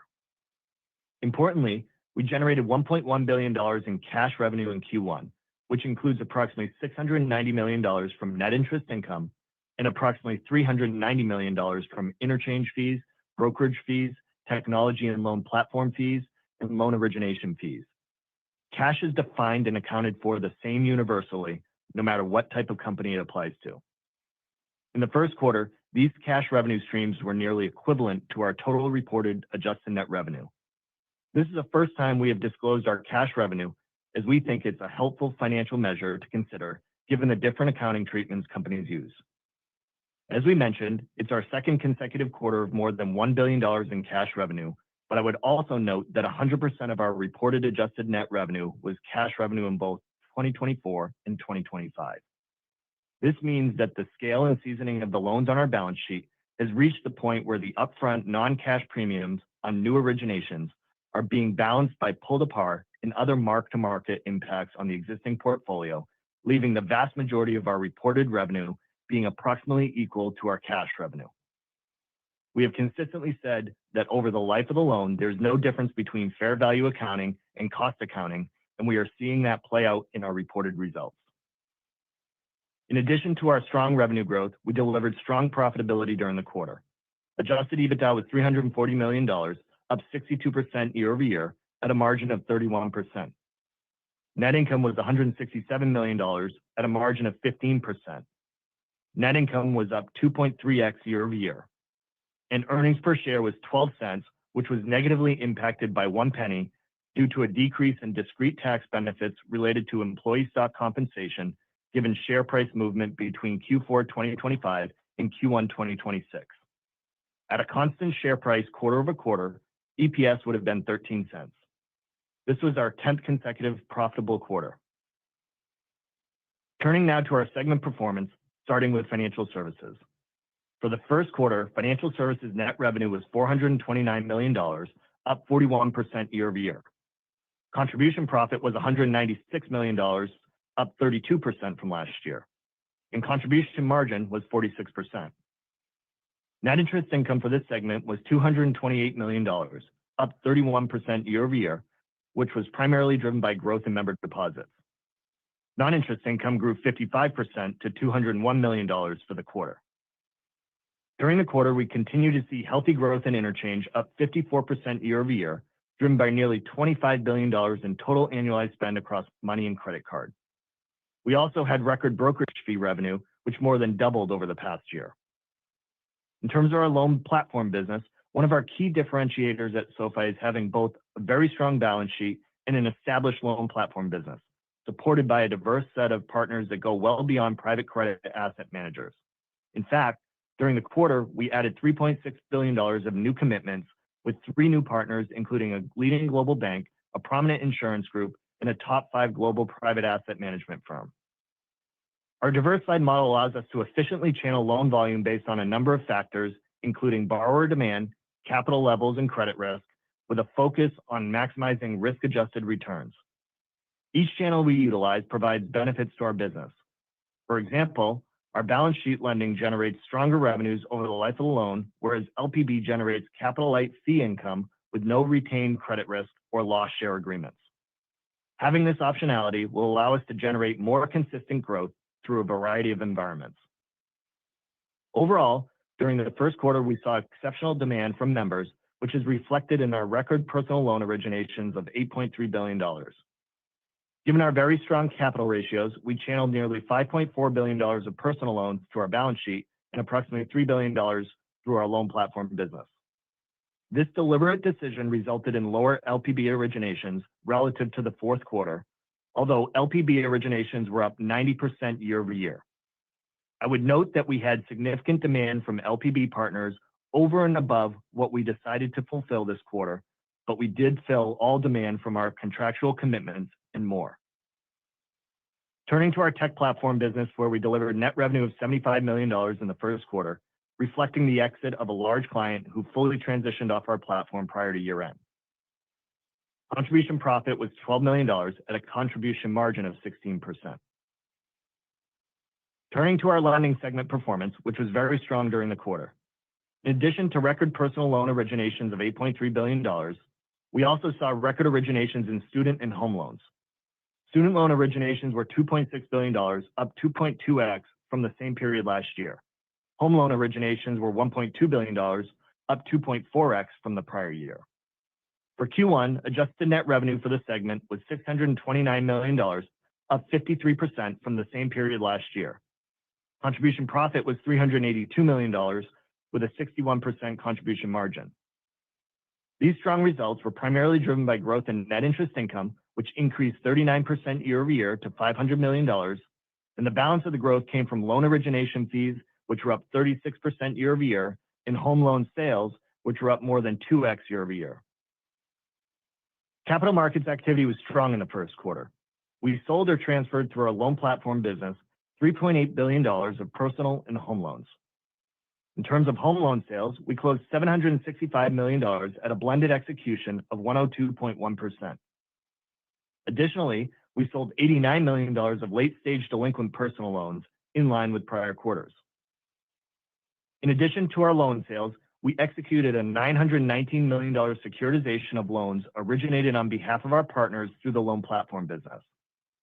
The transaction priced at an industry-leading cost of funds level with a weighted average spread of 86 basis points, our best execution for any securitization deal to date. To meet standard industry risk retention requirements, we contributed loans from our balance sheet that represented a 5% vertical slice across the securitization's tranches. Importantly, we do not retain any first loss or horizontal risk position. Turning to credit performance, our credit remains strong, performing in line with our expectations and driving attractive returns across all loan types. Our personal loan borrowers have a weighted average income of $154,000 and a weighted average FICO score of 745, while our student loan borrowers have a weighted average income of $161,000 with a weighted average FICO score of 767. For personal loans, the estimated all-in net charge-off rate was flat quarter over quarter and down nicely from a year ago. Excluding the impact of delinquent loan sales, the estimated all-in annualized net charge-off rate was 4.4%, which is the same as last quarter and down roughly 40 basis points from the first quarter of 2025. Including the impact from the DQ sales, the net charge-off rate was 3.03%. This is up 23 basis points from the fourth quarter, but down 28 basis points for the first quarter of 2025. The sequential increase was primarily a function of us maintaining consistent DQ sales of around $90 million per quarter, while our balance sheet grew at a faster pace. The on-balance sheet 90-day delinquency rate was 47 basis points, down 5 basis points from the last quarter. For student loans, the annualized charge-off rate was 65 basis points, down 11 basis points from the prior quarter. The on-balance sheet 90-day delinquency rate was just 10 basis points, down 4 basis points from the prior quarter. The data continues to support our 7 to 8% net cumulative loss assumption for personal loans, in line with our underwriting tolerance, although we continue to trend below these levels. Our recent vintages originating from Q4 2022 to Q2 2025 have net cumulative losses of 4.64%, with 36% unpaid principal balance remaining. This is well below the 6.32% observed at the same point in time for the 2017 vintage, the last vintage that approached our 7 to 8% tolerance. The gap between the newer cohort curve and the 2017 cohort curve widened by 9 basis points during the quarter. In fact, this gap has widened each of the last 7 quarters since we began measurement. Additionally, looking at our Q1 2020 through Q4 2025 originations, 61% of principal has already been paid down, with 6.8% in net cumulative losses. Therefore, for life-of-loan losses on this entire cohort of loans to reach 8%, the charge-off rate on the remaining 39% of unpaid principal would need to be approximately 10%. This would be well above past levels at similar points of seasoning, further underscoring our confidence in achieving loss rates below our 8% tolerance. Turning to our fair value marks and key assumptions. As a reminder, we mark our loans at fair value each quarter, which considers a number of factors including the weighted average coupon, the constant default rate, the conditional prepayment rate, and the discount rate, comprised of benchmark rates and spreads. These marks are developed alongside a third party, which feeds our actual loan level data into their proprietary model and are reviewed by our independent auditor as detailed in our filings. At the end of the first quarter, our personal loans were marked at 105.4%, down 27 basis points from the prior quarter. This was driven by an increase in the discount rate, which was due to a higher benchmark rate, as well as a modest decline in WAC and a modest increase in the default rate assumption. These changes were partially offset by a modest decrease in the prepayment rate. At the end of the first quarter, our student loans were marked at 105.2%, down 40 basis points from the prior quarter. This was driven by an increase in the discount rate due to a higher benchmark rate and was partially offset by a modest decrease in the prepayment rate. The WAC and default rate assumptions remained relatively consistent with the fourth quarter. Turning to our balance sheet. In the first quarter, total assets grew by $3 billion. This was driven by $4.1 billion of loan growth, partially offset by a reduction in cash equivalents, and investment securities of $940 million as a result of using some of our equity to fund loans. Total company-wide cash at quarter end was $3.8 billion. On the liability side, total deposits grew by $2.7 billion to $40.2 billion, primarily driven by growth in member deposits. Our net interest margin was 5.94% for the quarter, up 22 basis points sequentially. This included a 25 basis point decrease in cost of funds, partially offset by a 2 basis point decrease in average asset yields. We continue to expect a healthy net interest margin above 5% for the foreseeable future. In terms of our regulatory capital ratios, we are very well capitalized. Our total capital ratio of 21% at quarter end is well above the regulatory minimum of 10.5%, as well as our additional internal stress buffer. Tangible book value grew $4.2 billion year over year to $9.2 billion, including the benefit from new capital raised in 2025, as well as organic growth in earnings. The tangible book value per share at quarter end is $7.21, up from $4.58 a year ago, a 57% increase. Let me finish by providing our outlook for Q2. In line with market expectations, we now expect an interest rate outlook consistent with the Fed funds futures and no rate cuts in 2026. Now for our specific guidance. For the second quarter of 2026, we expect to deliver adjusted net revenue growth of approximately 30% from Q2 25, which would equate to roughly $1.115 billion. An adjusted EBITDA margin of approximately 30%, which would equate to roughly $330 million. And an adjusted net income margin of approximately 12 to 13%, which equates to roughly 10 to 11 cents of EPS. As I mentioned in our call in January, each year we have seasonal payroll taxes during the first 2 quarters of the year, and we are accelerating marketing expenses in the first half of 2026, in addition to our significant investments in product innovation. This increased expenditure will drive growth in the back half of 2026 and over the long term, and is reflected in our second quarter guidance. Looking beyond Q2, we expect to see continued revenue growth and strong growth in EBITDA, net income, and EPS, which will get us to our full year guidance, which remains unchanged. Overall, Q1 was a solid start to the year. We continue to have strong momentum in our business and are on track to hit our 2026 and medium-term guidance. Let's now begin the Q&A. At this time, I would like to remind everyone, in order to ask a question, please press star then the number 1 on your telephone keypad. Please keep in mind we'll take only 1 question per person at a time. Please rejoin the queue for any additional questions. Our first question comes from Andrew Jeffrey from William Blair. Please go ahead. Your line is open. Hi, good morning. Appreciate you taking the question. Anthony, I wonder if you can put a little finer point on the decision process by which you determine how much you want to hold on your balance sheet in terms of personal loans versus the LPB. Wouldn't it behoove the company to maximize platform sales in this environment, hence fee income? I'm just trying to understand exactly what the puts and takes are when you look at that decision every quarter. Sure.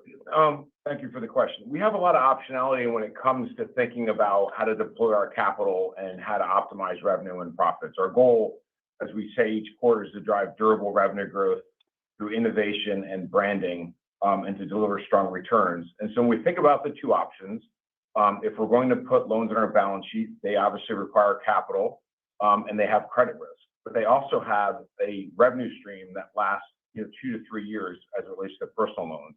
And so that generates really attractive net interest income to us.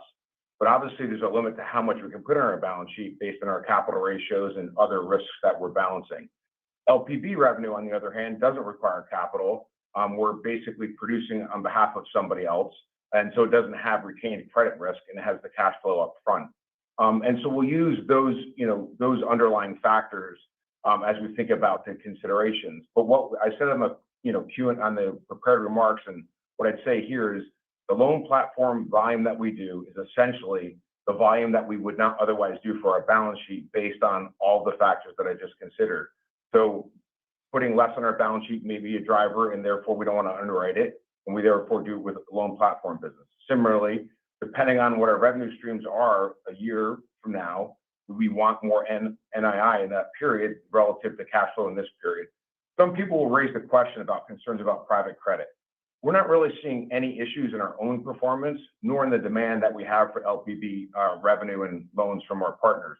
In fact, we have demand above our contractual obligations that we have on volume that we're producing. But the volume that we put through that channel is volume that we would not otherwise do on our balance sheet because of either our concerns on credit ratios or the capital ratios or credit profile or growth overall on the balance sheet. So it's a good option to have. But I wouldn't think about it as maximizing near-term revenue. It's a balance between near-term and longer-term revenue. Our next question comes from Dan Dolev from Mizuho. Please go ahead. Your line is open. Hey guys, really strong results here. Congrats. Chris, question for you. Can you maybe give us some color on the segment level guidance? And then I have a very quick follow-up. Thank you. Yep, sure. So as I mentioned in our prepared remarks, we feel really good about our 2026 outlook. We're going to be growing 30% top line and delivering 60 cents of EPS. From a segment perspective, as we've said in the past and in any given period, some of our segments may grow faster than expected. Some may be a bit slower, but we're going to effectively allocate capital and resources to the best opportunities that we see in front of us.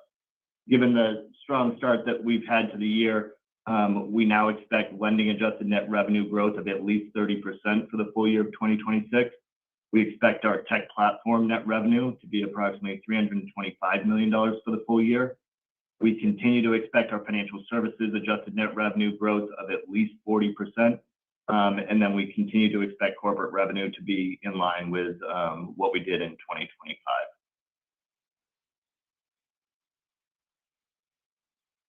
Our next question comes from Kyle Joseph from Stephens. Please go ahead. Your line is open. Hey, good morning, guys. Two quick questions, and hate to focus on accounting rather than results, but I get a lot of questions here. Chris, just give us your thoughts. Walk through your accounting on and rationale for capitalizing the market expenses and how you see that impacting EPS and EBITDA. And then just to follow up there, just talk about the JP Morgan facility and the difference between a loan sale versus borrowing. If you could give us some clarity on both those, much appreciated. Sure. Thanks, Kyle. So in terms of the capitalized marketing costs, at a high level, what I would say is that we sometimes partner with third parties as an efficient top-of-funnel marketing channel where we pay success-based commissions for acquiring revenue-generating money and invest members. This does not include acquisition of our lending or our credit card members. From a high-level accounting perspective, those payments are incremental, and we're only incurring them upon successful acquisition of the member. So under ASC 340/40, they're accounted for as contract acquisition costs, which is very similar to capitalized software expenses that drive future revenue. As a result, we capitalize those costs and amortize them over the expected member life to better match the cost with the debit interchange and brokerage revenue that those members generate over time. What's also important is that the amortization is treated as an expense in EBITDA and net income, i.e., it lowers EBITDA and net income. So we're simply aligning the timing of the cost with the revenue that it supports. And then as it relates to the JP Morgan loan sale, prior to September of 2024, we had a senior secured loan on the balance sheet that had no affiliation with JP Morgan. In September of that same year, we opportunistically sold the loan via a special purpose entity to JP Morgan. At the time of the sale, JP Morgan held a controlling interest in the special purpose entity, and SoFi did not retain a controlling interest. At that time, and what is customary with any new loan sales, we obtained an independent third-party true sale opinion as part of confirming that the transaction met the requirements for sale accounting under GAAP, including legal isolation. Based on that, the loan was appropriately derecognized from our balance sheet. And just want to emphasize one important point about the marketing expenses that are amortized. They are subtracted from revenue, and therefore they do result in a lower EBITDA. Those amortized marketing costs are not excluded from EBITDA. They are expensed against revenue and lower EBITDA. Our next question comes from Devin Ryan from Citizens JMP. Please go ahead. Your line is open. Great. Good morning. Another question on Loan Platform. Obviously good to see a few new partners and expanded capacity this quarter. Can you just characterize the current depth of demand from third-party capital providers and where there's the most interest right now, and also just how that evolved through the quarter, just given some of the pockets of volatility? It sounded like a little change there, but ultimately just kind of what that pipeline looks like. And then on the other side of the equation, would be good to just hear about what you're seeing from customers in terms of personal loan demand, and also how you're optimizing the funnel to move faster on originations or just even improve market awareness. Thank you. Sure. I'll hit on the Loan Platform piece, and then I'll let Anthony hit on some of the personal loan stuff. On the Loan Platform business demand from capital partners, it remains extremely robust. We announced several partnerships last year with Blue Owl, Fortress, and others, and those partnerships are going extremely well. Each of the partners is buying at their contractual level, and even above that in several quarters. And each of our partners who have come up on term in their existing contracts have extended their contracts. In addition to that, we recently signed up and announced 3 new partnerships totaling about $3.6 billion of commitments over the course of the next 2 years. And that comes from a large investment bank, a large asset management firm, and an insurance fund. So the demand that we're seeing is pretty broad-based. It's across asset managers, it's across insurance funds, and several investment banks.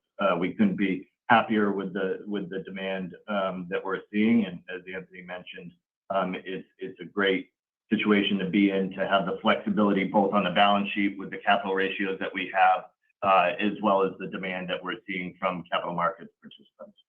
And then as it relates to demand, we had record originations in personal loans, in student loan refinancing, as well as in home loans. Our home loans business more than doubled year over year, and I believe our student loan business also more than doubled year over year in originations, and personal loans remains quite robust. We continue to iterate and learn and innovate on every one of our businesses. While these businesses have scaled quite meaningfully, and they've been around and they're long tenured, there's still innovation that can be driven. In personal loans, we continue to find new channels of demand. It is definitely a product that is primarily being used today to refinance expensive credit card debt.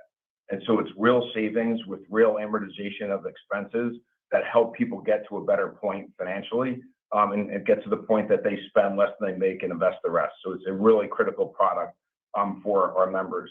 On student loan refinancing, we had the highest amount of originations that we've had in our history, which is quite remarkable. And it's a product that, again, helps people lower their costs instantly relative to their existing federal student loans or even private student loans at a higher rate. And that's a product that will definitely benefit even more so as rates go down, given the amount of savings they have today versus benchmark rate. That will only improve. The savings in personal loans are dramatic. The savings in student loans are less attractive, but getting more attractive as rates come down. And then in home loans, we're iterating every day to try to get to an outcome that is super fast for our members. We would like to ideally, and I hesitate to say this because I don't know that we'll ever get there, but we're aspirational. We would like to ideally get to a 10-day application to close on a new home on a first lien loan. Getting to 10 days would be remarkable, and it'd be a unique value proposition. Again, we're trying to differentiate each one of our products based on fast selection, content, convenience, and better together. And the home loan product is largely one that I think comes down to speed, ease of use, which can be, a great benefit from AI, which is what we're using to try to drive that faster experience. So strong growth in all 3 products. Credit's performing well. A lot of capital on our balance sheet. We're taking advantage of the opportunity.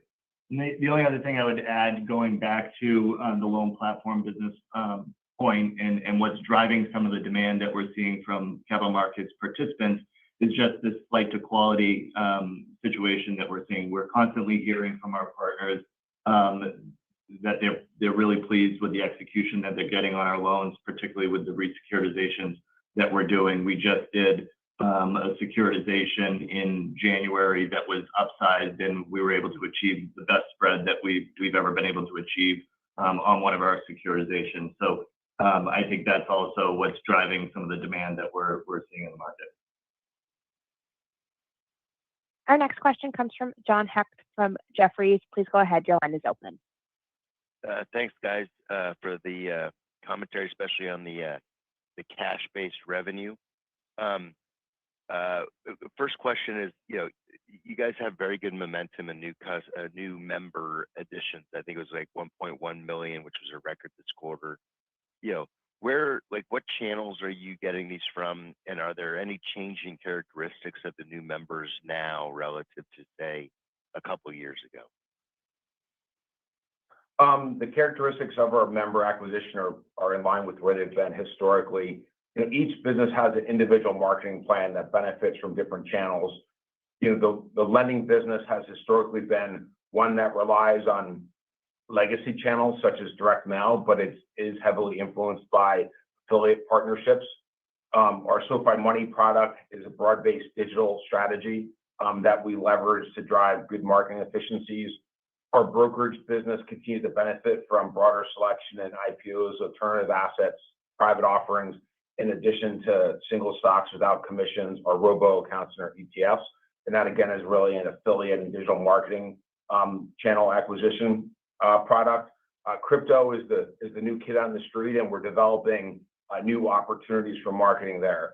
I would say we launched crypto in a really fast get to market. If we didn't have the technology platform business, there's no way we'd be able to launch crypto, buy, sell, and hold in such a short time period, or SoFi USD. And so we benefit from having that platform. That's something we haven't marketed aggressively yet. We wanted to make sure the product was scalable and one that was meeting the needs of our members, and we have that confirmation now. So we'll continue to benefit from increased awareness of SoFi crypto impacting the P&L. Our credit card business is actually doing pretty well, and we're excited about the changes that we've made over time. We're starting to see people transition from balance transfers with zero APRs to actually paying a full APR at a reasonable rate. And so that's contributing to the numbers that we reported this quarter, both on the interchange side as well as the revolving side. And then our debit interchange, the amount of debit interchange we're driving today is quite significant and scaled, and is also contributing. And when we talked about the $390 million of non-interest cash revenue, it's now large enough and scaled enough that it's contributing to the overall business, and the marketing that we can put behind it is scaling as well. The last product that I'll mention is SoFi Plus. We launched SoFi Plus in January of 2025. And it wasn't that great of a product at first, but like with most things we launch, we learn, we iterate, we learn, we iterate, we learn, we iterate, and we relaunched it on April 1. It's doing phenomenally well. We're pretty excited about it. It's meant to be a product that's the best of SoFi in one subscription product. It's $10 a month. It's more than $1,000 of value. It's primarily a product our existing members are buying. And not only are they signing up for that product, and it's going to generate a recurring revenue stream, kind of like the net interest income that we have, that's very visible and recurring, but moreover, it's driving cross-buy. 50% of the people that sign up for SoFi Plus, which again are largely existing members, take out another product. So not only does it drive the direct revenue stream, it's driving additional cross-buy and building awareness of us being an everything app in financial services. Our next question comes from Kyle Peterson from Needham. Please go ahead. Your line is open. Hey, good morning. Appreciate you guys taking the questions. Wanted to dive a little more into the tech platform. Appreciate the segment guidance you guys gave, but I guess I just want to see if you guys give any more granularity on how the year should unfold there. I know you guys have several partnerships and product wins from last year that should be going live as the year unfolds. And also have the refresh. So just want to see like how the year should unfold and what the different puts and takes are to get you guys there from the 1Q run rate. Sure. Chris gave you a specific guide for the year on revenue. Clearly, the business revenue was negatively impacted by the loss of one large customer, which we've talked about in the past, so that shouldn't have been a surprise. The tech platform revenue, if you do like for like on a year-over-year basis, was up about 12% year-over-year. We expect that the year-over-year growth rate on a like-for-like basis to accelerate throughout the year, both from our existing members' growth as well as new partner adds. We mentioned in the prepared remarks that we have 13 new partners that have launched in Q1 2026 and generated revenue in Q1 2026 that were not generating revenue in Q1 of 2025. So that revenue will scale over time. It doesn't come instantly. We also have one partner in the quarter that has an existing installed base, and so that's contributing. We have another integration that will take place throughout the year of a large installed partner, a partner with a large installed customer base, which will generate revenue as well. One of the things that may be hard for people to understand is the significant benefit that we have from owning the technology platform on our own innovation. Obviously, the resources there aren't unlimited.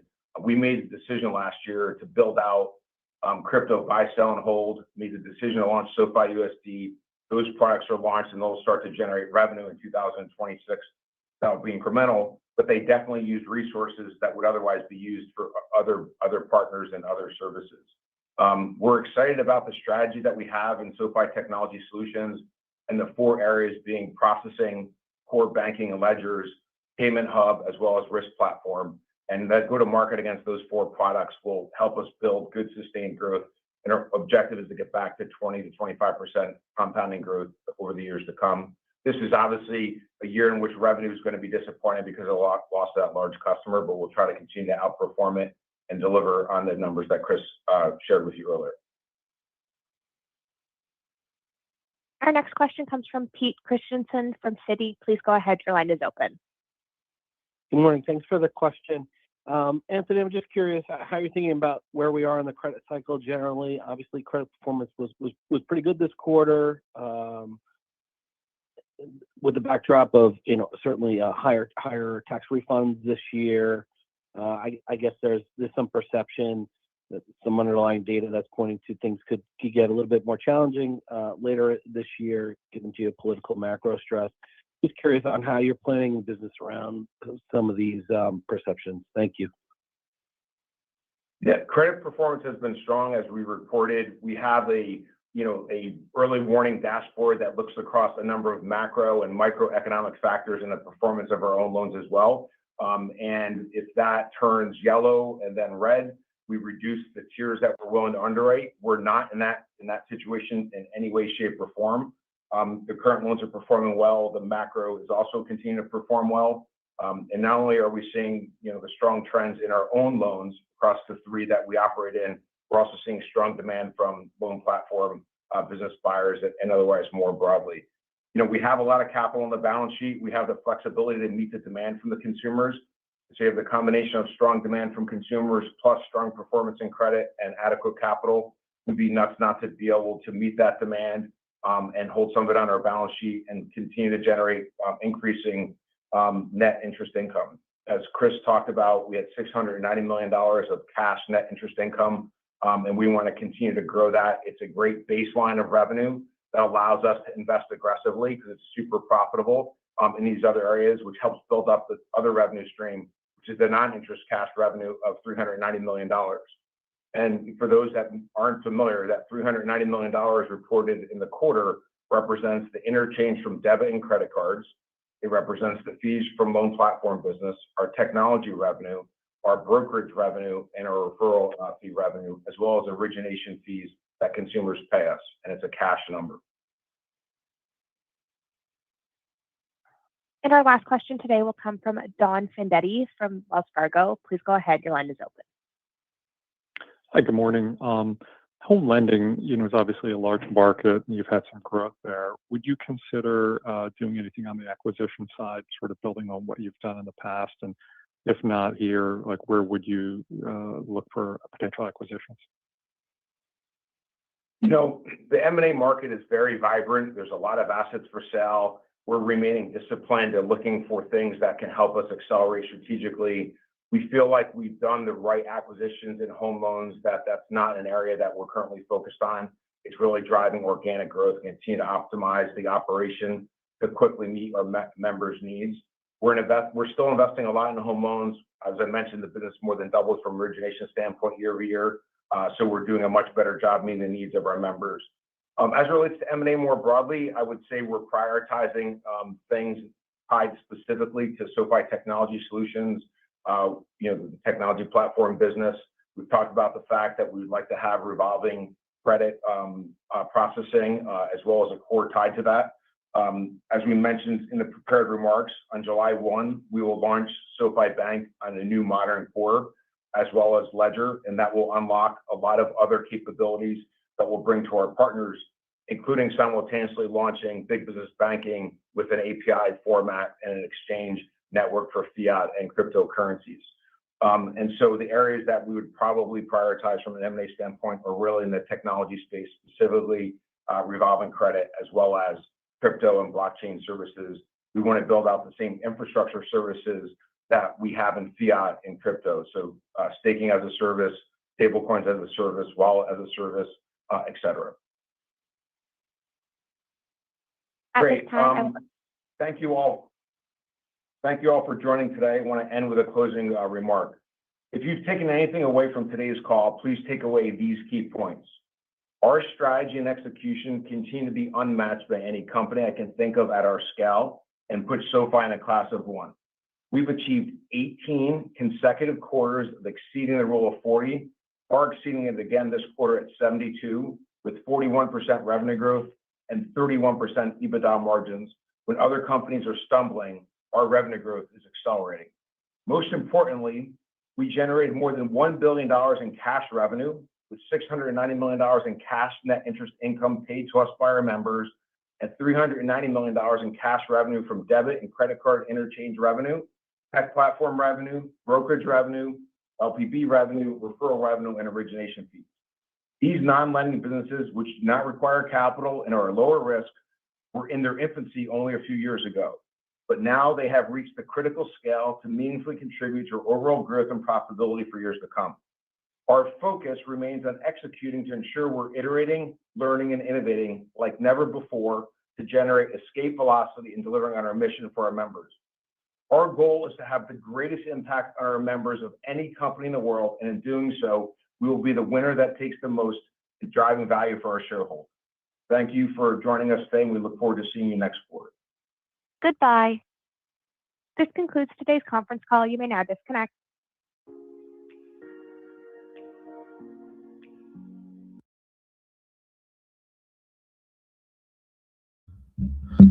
All right. Okay. I hope that last couple of seconds wouldn't get the video flagged. Okay. So we are just half an hour away from market open. I guess I will stay to market open, and then I will be back for market close today. I was too tired yesterday, but I took a nap today, Singapore time, so I should be on. I have updated some of the spreadsheet. I think, how did I find that earnings call? I think I felt better after listening to the earnings call. I believe they guided for tech platform revenue to come in at $325 million. So this is a little bit concerning to me, because if I go back to my calculations over here, assuming Chime paid them $11 million a quarter, this meant that last year their tech platform generated a total without Chime of $405 million. And if they come in at $325 million this year, this is actually a fairly big drop, isn't it? So they're guiding for a 20% decline in revenue, but at the same time, I also heard Anthony Noto say that there was something around a 12% increase in revenue. I'll have to take a look at the transcript, because I was trying to figure out the numbers while they were having the call as well. But I think at the same time, from the narrative point of view, 13 new companies that are with the tech platform that did not recognize revenue in the past. I think that is why you see this huge drop off over here. So okay, I've already started to move some of the numbers. So we know the guidance is that for corporate revenue, it's pretty much in line with 2025. For lending, instead of 23% year-over-year growth right now, they have no choice but to increase it to 30% year-over-year growth if they are to hit the numbers that they have told us they would put up. And then for financial services, still 40% year-over-year growth. Let me just double confirm that everything has been changed.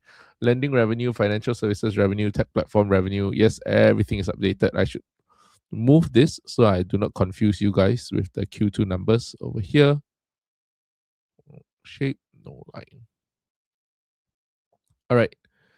So let me just go and see how that translates to their unit economics. Now, one of the things that I realized, segment data. Give me a minute.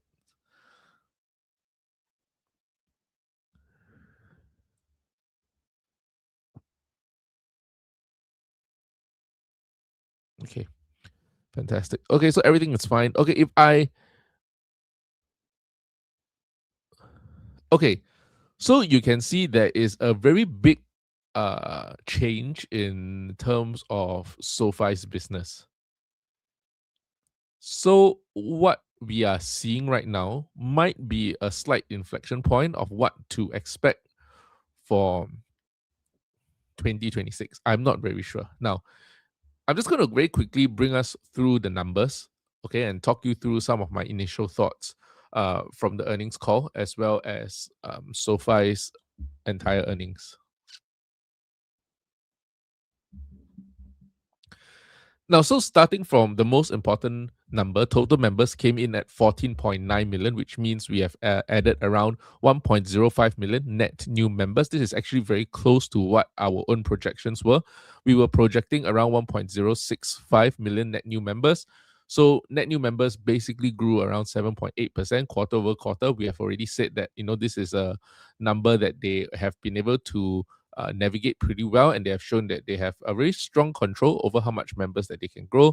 So they have been keeping pretty steady around 7.8 to 8% quarter over quarter growth for, I would say now it's 6 quarters in a row, right? And this represents around a 34.7% year over year growth. If you round it up, that is a 35% year over year growth. Lending products came in at 2.8 million products, which makes up around 12.8% of total products.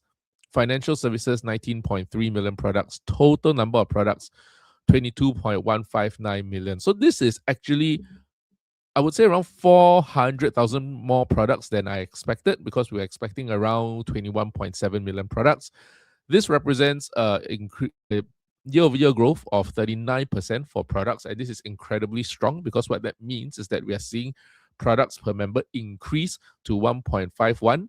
Again, I am expecting then this would actually increase again in the second quarter of 2026 as they continue to ramp up the crypto adoption, because I believe right now, if you listen to the earnings call, Anthony Noto has basically told us that the crypto adoption is really just in the infancy, or the rolling out of crypto products is really just in the beginning stages, and so to expect more as the quarter goes on. So I will be expecting this total products per member to continue increasing. Now, what you're going to see over here is that there's a big structural shift in how the business is running this year. You can see we're actually mirroring more or less what we did towards the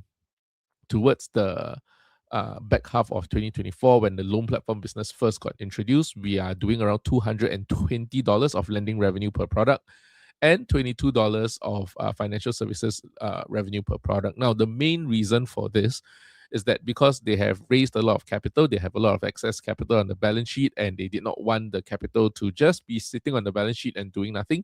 So it was a deliberate choice this quarter. I believe that they originated around $5.4 billion or $5.3 billion worth of the loans on their balance sheet, and then they actually decreased their capital ratio slightly, while at the same time on the loan platform business, they only originated around $3 billion worth of loans. So when I take a look at the capital ratio, let me just change my screen over here.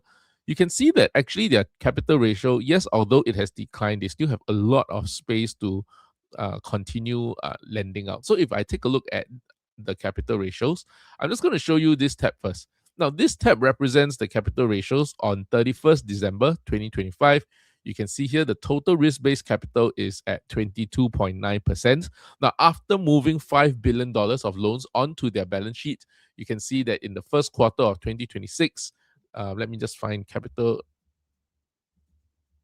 ratio. You can see over here that has since fallen to 21.3%. So it is a decline of 1.6% while taking on $5.4 billion worth of loans. And you can actually work that out to see that they still have a lot of room to grow their balance sheet. If they keep doing that for the remainder of 2026, right, they only take their capital ratio down by another 1.6 times 3, 4.8%.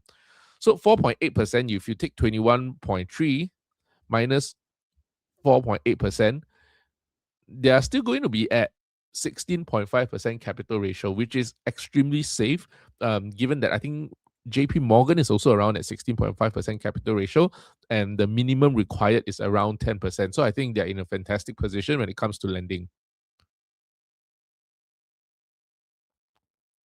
I will be buying a little bit more over here, but perhaps using cash secured puts. And definitely, I'm waiting for a lot of this to flush out, and then I will likely be using leaps on this position at this price point as well. Yep. So I am basically betting on a recovery by the end of this year. All right. So moving on from that, let's take a look at the other numbers that they disclosed during the earnings call. And so right now, I think it's interesting to see how this will change as the quarter goes on, because right now we already know that they have made this intentional switch in the first quarter, likely due to trying to make use of their capital. But at the same time, I think it also gives them room, or it gives them the flexibility not to immediately monetize all of their new members that came in through the financial services side of the business, and that is likely because of the crypto products, right? So a lot of the crypto products may not be generating much revenue for SoFi right now because it is still fairly new to their ecosystem. That is definitely going to take a hit on the financial services revenue part of the business. And at the same time, if you consider that they decided to originate more loan to make use of their balance sheet over the loan platform business, then that is why you can see financial services revenue actually come down. Is it a bad thing? I think on this one quarter basis, no, but the narrative behind it makes sense. That is why I'm not particularly worried. I'm expecting to see this slowly climb back up as the year progresses. Now, one of the things that I do have to point out is that as we actually go into the rest of 2026, the fact that SoFi feels comfortable to increase the amount of loans they are holding on the balance sheet also tells us that they might actually feel a little bit more confident about the economy than most people suspect. When Anthony Noto was actually asked about private credit, he actually said that he didn't see the same risk in the pool that they're playing in compared to other people. So I guess maybe, it's really isolated to certain companies and certain categories of loans, which does not include SoFi at the moment. Now, with that being said, should we see any fallout from the private credit concerns, then naturally SoFi will get swept up together. Now, another key metric that I paid attention to, because a lot of this actually affects their funding costs, this is the total deposit growth. Last quarter, they actually grew deposits by around $2.7 billion. So this is a 48% year-over-year growth.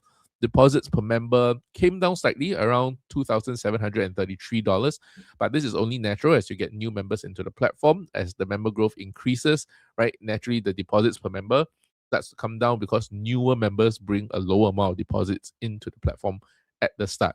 But it's good to see this number increasing. Now, moving on, let's take a look at the segment data. I've been complaining about this earlier on. Personal loan originations come in at around $8.3 billion, which makes up 68% of total originations. This is a slight decrease from where we were last year, which is in the mid-70s, but you can see actually this trend that personal loan is taking up a smaller percentage of total originations is actually a good sign. We want to see the risk from their loan originations actually spread out among student loans as well as home loans. Now, home loans were actually grew at 137% year over year, but it's still making up only 10% of personal loan originations. That's because student loans grew also over 100%. I believe it's around 119% as well.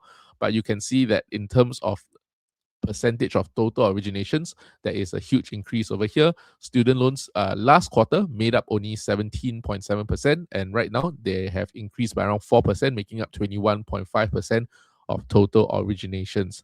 And you can see total loan originations came in at 12.178 billion, their highest ever loan originations, representing a 68% quarter over quarter growth.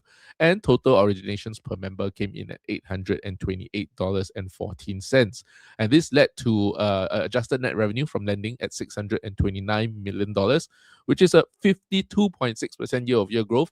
So you are basically seeing whatever played out in the financial services side of the business last year happen now in the lending segment, right? So financial side of the business, last year they projected 60% growth. Growth came in at 80 to 100%.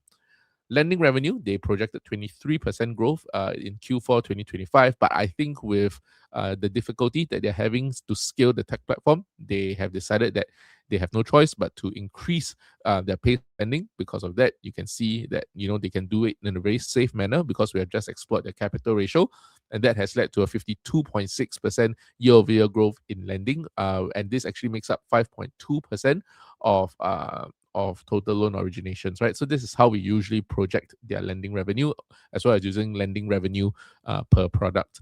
Contribution profit, you can see this is insane, 61% contribution profit, contribution margin, sorry, with $382 million of contribution profit. So this really shows you that they have an extremely good grasp of their lending business, and they can actually just turn on the switch anytime and print money literally. And I think this is saving them right now because it allows them to basically scale their financial services revenue while not monetizing a lot of the new members as aggressively. And I think as long as they're growing members, like I said, the monetization can come later on. I'm perfectly fine with that. So that's why you can see financial services revenue slight decline quarter over quarter, but it's still a 41% year-over-year growth, fairly strong. Concerning over here, again, like I said, contribution margin 46% on the surface, but if you consider they did less loan platform business this quarter, that's why the margin mix has shifted. Plus, I believe, although crypto is a highly profitable segment of the business, it is still fairly new. I don't expect it to have much of an impact to the top and bottom line of contribution profits for financial services. That is why we are seeing this at 46%, expecting this to climb up again during the quarter. Where I am the most disappointed, however, is actually the tech platform over here. The tech platform is a $75 million business right now. Now, this is disappointing for me for a whole host of reasons because I believe they guided for a 20% tech platform growth. Let me take a look at the previous transcript. Now, I will be very honest, this is not the first time that SoFi has disappointed when it comes to the tech platform. I've said it in the past that tech platform, and I've said it multiple times in 2025 actually, that the tech platform has been fairly disappointing. And usually for me, what I tend to look out for is whether or not management can keep up with their guidance and whether or not they can actually deliver on what they promise us. And for many occasions now, the failure to deliver on the tech platform, and this quarter included, has been masked by the strength of the other segments of their business. But right now, we are in a reality check. We are really at the point where they tell us, yes, we have 13 new members or 13 new companies on the tech platform that we did not recognize revenue from them in 2026. In 2025. Yet, however, with these 13 new companies, revenue is still down nearly 20% year over year. I believe the number that I heard on the transcript was $325 million. That was their guidance for the full year tech platform. The reason why they said the number $325 million because it sounds big, but when you actually do the calculations itself, that actually amounts up to a 20% decline, which is quite surprising given that they guided for a 20% increase. Let me just take a look over here.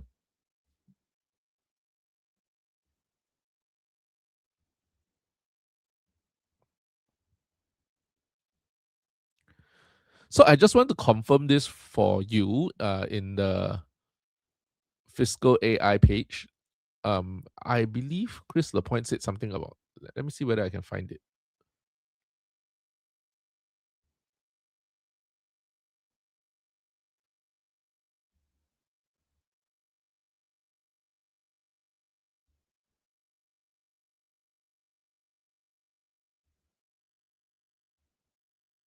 Okay, I think it's below this one.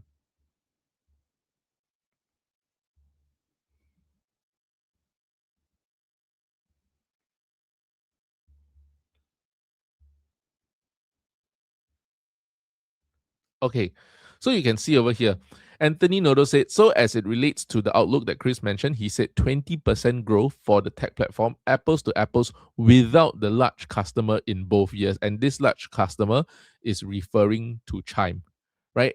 In my last SoFi video, I've also said that, because SoFi generated $450 million in tech platform revenue in 2025, and since no company makes up more than 10% of SoFi's adjusted net revenue in their tech platform segment as disclosed in their own 10K, it actually stands to reason that Chime would not make up more than $45 million of revenue for SoFi. The maximum revenue hit that we should be seeing from Chime leaving the platform should actually be $45 million. So when I take you back into my Excel file, I'm going to show you why I'm a little bit disappointed over here. And this is something where I'm going to have to take a while to reassess my valuations of SoFi beyond 2028. Now to 2028, I got no concerns. Valuation still stays the same, right? $40 to $50 in the next couple of years shouldn't be a problem. Where I am concerned is whether or not it can go that next leg higher from $50 all the way to perhaps 80, 90, even $100. Because that next leg up to me has to be driven by the tech platform in order for it to happen within I would say reasonable time frame. Otherwise, if you are relying solely on the financial services side of the business, it might take a little bit longer.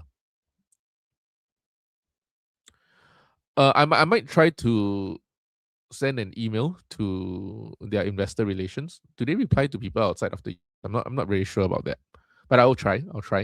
One of the things like I said, I'm going to point out for those of you who might be new over here or you were not around earlier on before the earnings call. Last year, basically you add up the whole four numbers over here, which represents SoFi's tech platform revenue in 2025. You end up with a tech platform revenue of $450 million. I am assuming worst case scenario, Chimes makes up 10% of that revenue, which is $45 million. You divide it by per quarter, and you end up with Chime paying SoFi around $11.2 billion per quarter. What I have done is that I have taken $11.2 billion, I've subtracted it out from every single quarter over here. And this is the actual revenue. And so according to that quote by Anthony Noto just now, he says apples to apples, without the large customer, we are guiding for 20% growth. So which means over here, 20% more than 92 million. But right now, what we are getting is over here, $75 million. So if I take this $75 million, divide this by $92 million, you end up with a decline of 18.5% on an apples to apples comparison basis. This is not what management guided for in Q4 2025. And if this is going to change or this is going to be the beginning of a downtrend from the tech platform, then we really, like I said, got to reassess that thesis. Because if all the tech platform is just something that is good to have, that is going to help them to save a little bit of cost here and there, maybe help them get products to market faster, yeah, definitely. More of a qualitative help to the business rather than a quantitative help to the business, then we have to reassess their valuation. That will have to be done in a completely separate video. So if you take a look at the tech platform, it's not just the adjusted net revenue is concerning, because what they are guiding for is actually a decline in tech platform revenue. So let me show you from here. 2025 without Chime, the tech platform revenue, actually, if I sum up these numbers in yellow over here, would be around $405 million. But 2026 tech guidance, actually, they just told us is $325 million.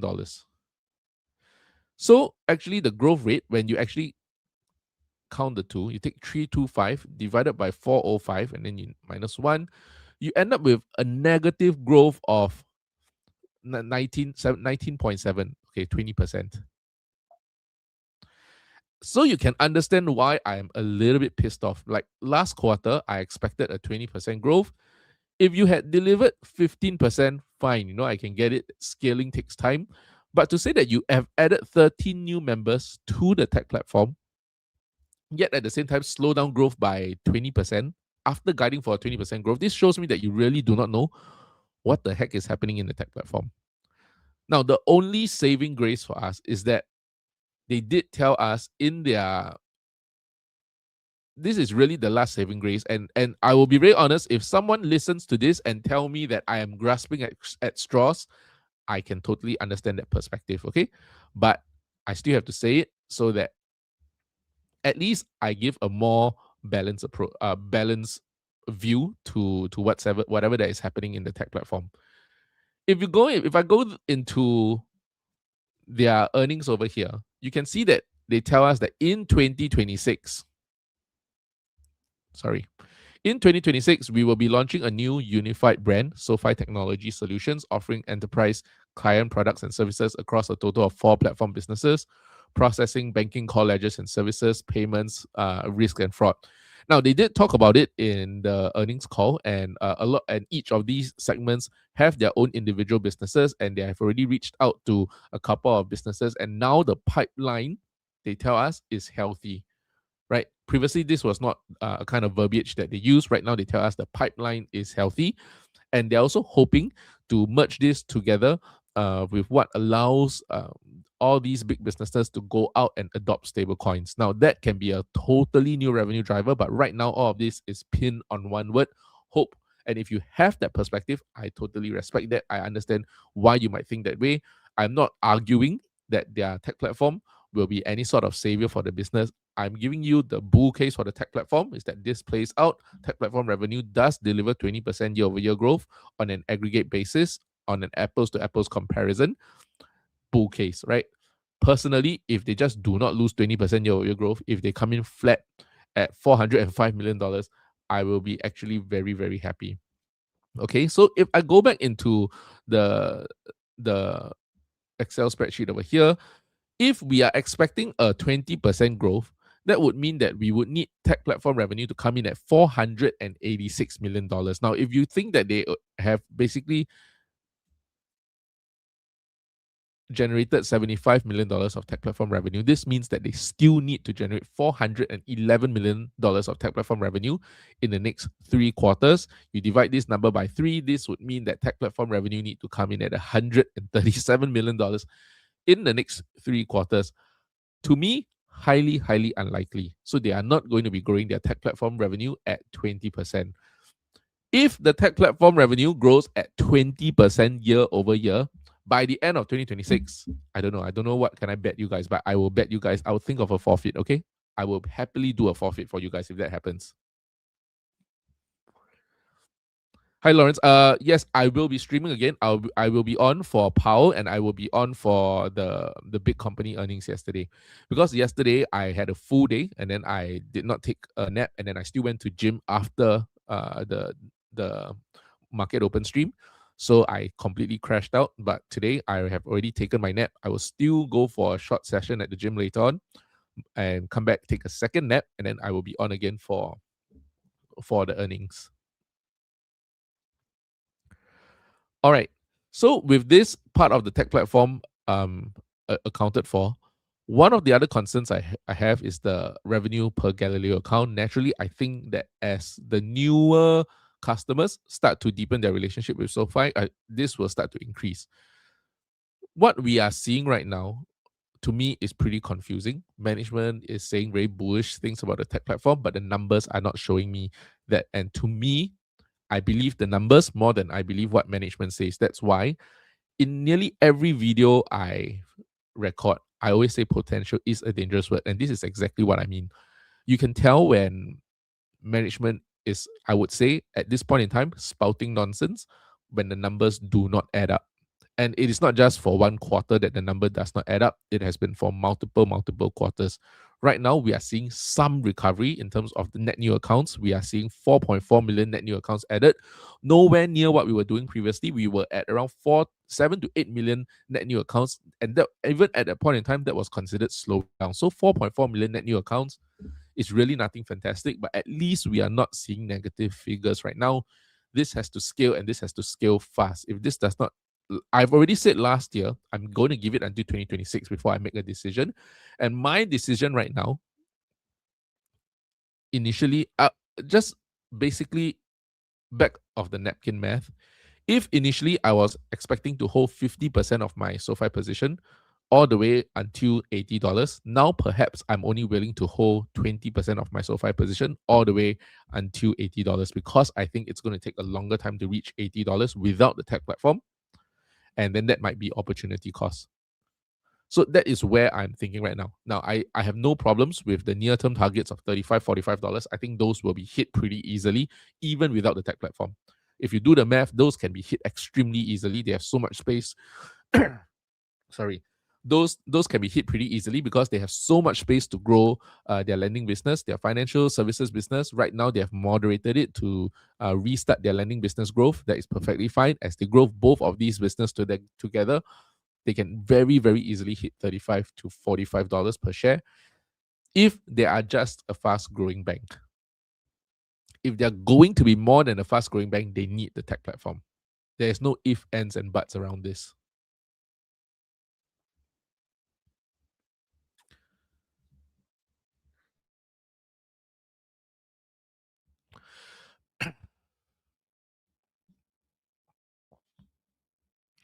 Sorry. Oh, I just realized I didn't change the corporate revenue.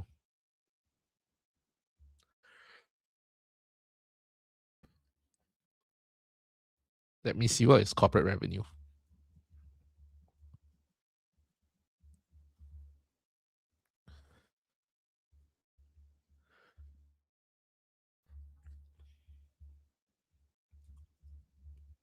Wow, we are down 12% on market open. You know what? I think I just have to do it.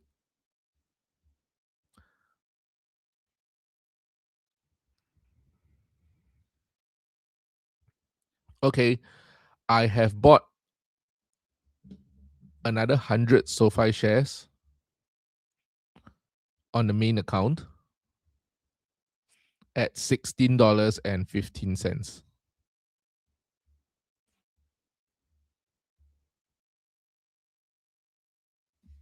Give me a second. No, it's not. I haven't bought it at $16.15. My goodness. What's happening to my buy order? Okay, well, thankfully I didn't buy it at $16.15. I guess I can buy it now at $16.04.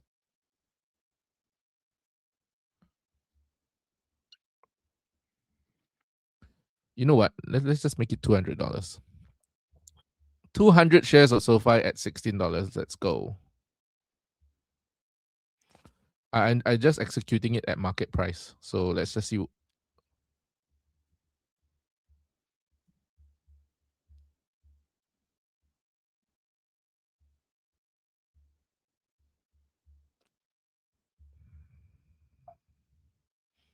And then let me increase my SoFi position in the main account as well. Let me just share my screen right now before I finish up.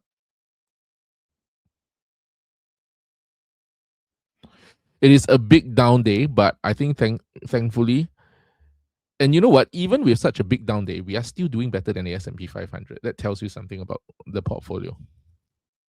Robinhood down 12%, SoFi down 12%, and yet we are still beating the S&P 500 since we started the portfolio. That is called portfolio management.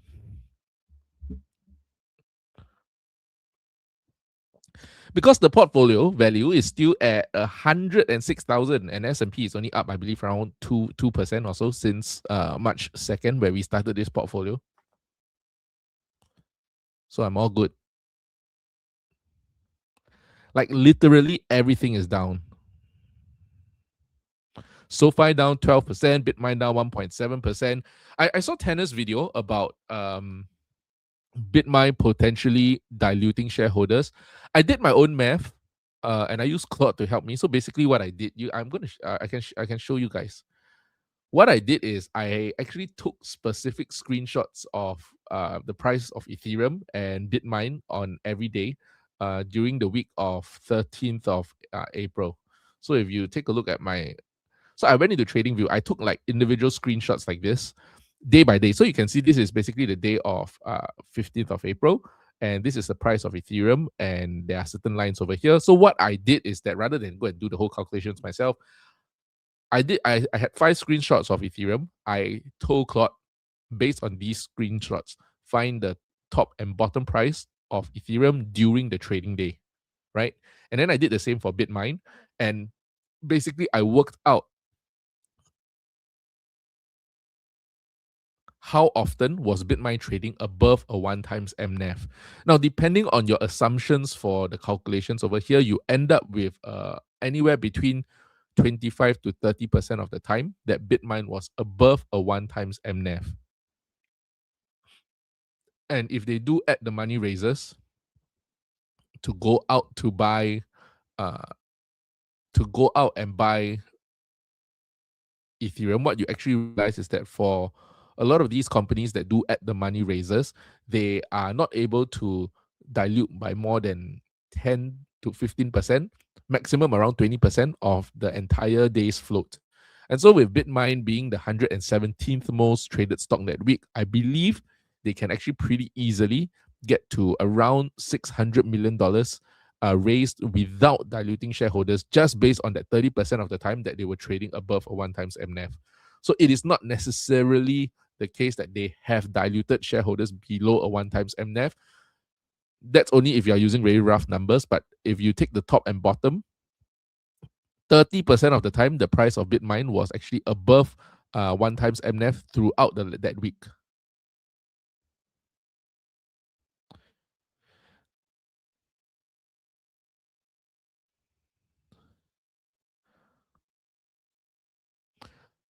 So Tanner came up with this video, 7 minutes long. I was watching it before the stream, and basically what really matters is the volume. And for a lot of these companies that issue shares at the money, they do it usually at market open and at market close, because that's when the highest volume happens. And if you just target market open and market close, I believe you are able to raise between $550 and $600 million on that particular week, which means that maximum they diluted shareholders around $30 million, which is basically nothing. Perhaps out of the 28 million shares that they issued in that particular week that Tanner was referring to, only 1 million shares were dilutive to shareholders, and the other 27 million shares were actually raised at an accretive timeline compared to what Tanner was expecting. So you can get to that conclusion, Tanner's conclusion, if you're just using purely disclosures given by Bitmine. But if you actually look at the actual charts itself, there were around 20 to 30% of the time where Bitmine was actually trading above a 1 times MNAV. And when that happens, they can actually opportunistically, and they have algorithms nowadays, they can just sell whenever they're above a 1 times MNAV. So I saw Tanner, because the reason why I thought about this is because Tanner has this spreadsheet similar to what I have. In my spreadsheet, it did seem like Bitmine diluted shareholders in that particular week as well, right? Which is why after Bitmine released the numbers, I realized some of my dilution assumptions were a little bit aggressive, and they might not have diluted shareholders in the last 3 to 4 weeks. In fact, my assumption was, I thought they have diluted shareholders a little bit in the last 3 to 4 weeks. But when they released their 10K, when I actually backdate my calculation, I realized I was wrong. They did not dilute shareholders. So when I saw Tanner's table, it looked very similar to mine. And the reason why we got very similar numbers is because we are using the disclosures given by Bitmine and some of the publicly available numbers on brokerages and things like that. You end up getting to a point where it does seem like they are diluting shareholders. The reason why Tom Lee and team has already told us that they do not disclose their shares outstanding number is because it makes it easier for people to start shorting the company every time it is at 1 times MNAV, to keep it perpetually below 1 times. So for the sake of shareholders, to protect shareholders against all of this heavy shorting, they chose not to disclose the number of shares outstanding. But as a result, it becomes harder to track what they are doing right now.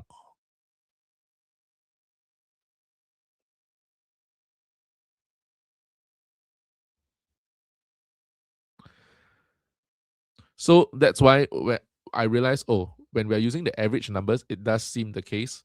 But it's not about the average numbers, but how long was BMNR trading above the average price of Ethereum. So, and when I found out, I basically found out that this happened over 30% of the time in that week. I believe 25 or 30%, something like that. I did a few different ways of calculation. And I'll make my Friday video will be about that, because basically with Bitmine, it's quite straightforward now. There's nothing too much to say about it, apart from the fact that we're waiting for the Clarity Act. So that this was another angle that I thought might be interesting for people to have a listen to. Now, I just want to show you the Bitmine So like on 15th of April, this is Bitmain's share price. So we are basically calculating based on the average price of Ethereum, how often was Bitmain above 1 times MNAV on any given particular day. I believe on one particular day, which I think it's actually on the 15th, at no point in the time during that day, they were above a 1 times MNAV. However, on the 17th of April, they were above a 1 times MNAV throughout the entire market open to market close. And so that one entire session allowed them to raise a huge amount of capital. And I believe two other times that they were trading above 1 times MNAV was at market open on the 23rd and 13th and 14th of April. 15th and 16th of April, from an MNAV perspective, was the worst days. 14 and 13, they had windows at the open and close of markets, and for 17th of April, they had the full day to issue shares at the money.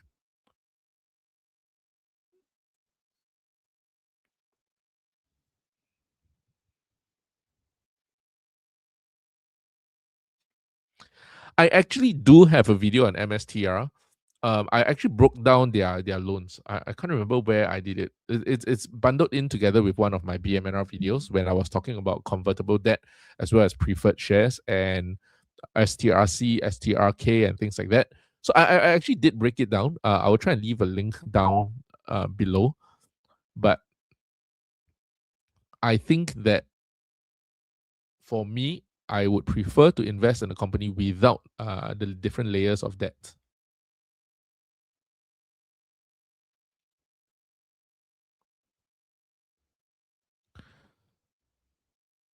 I think Muddy Water comes out and like shits on SoFi within the next couple of days. But anyway, that's just me. Oh, see, I'm talking to you guys. I forgot to buy SoFi on the public portfolio. Let me just buy an extra 200 shares of SoFi. Okay, you know what? On the public portfolio, I will not be so wasteful with my capital. Let me just sell an option. 45 days out. So that's okay. That's June 18th.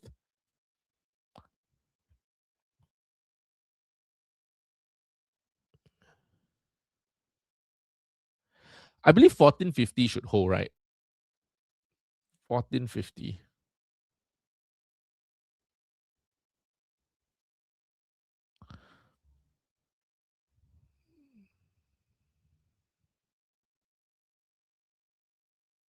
Let me just take a look.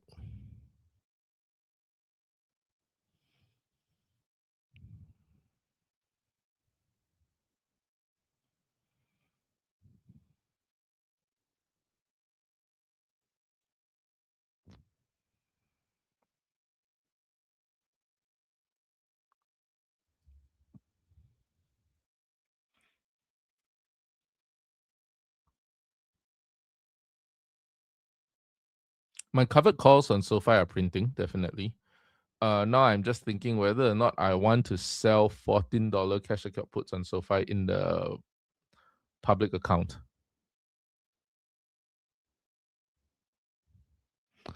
Okay, you know what? I think let me do $14. Yeah, I'm also at around 1450. And because if we go below 1450, my next line is 12, but 12 the premiums are not fantastic. And I think it's way too conservative. Even now at 14, it's a 0.2 delta. So it's really quite decent. If I sell,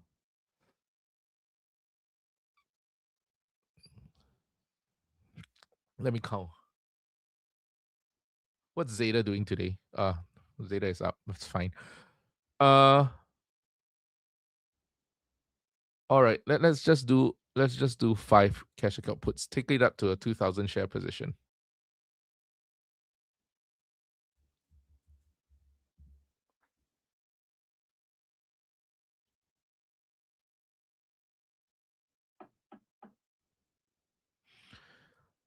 Uh, 18th June. So this 50-day out, $14 strike for SoFi. Okay, I've just sold it and let's see whether it gets assigned.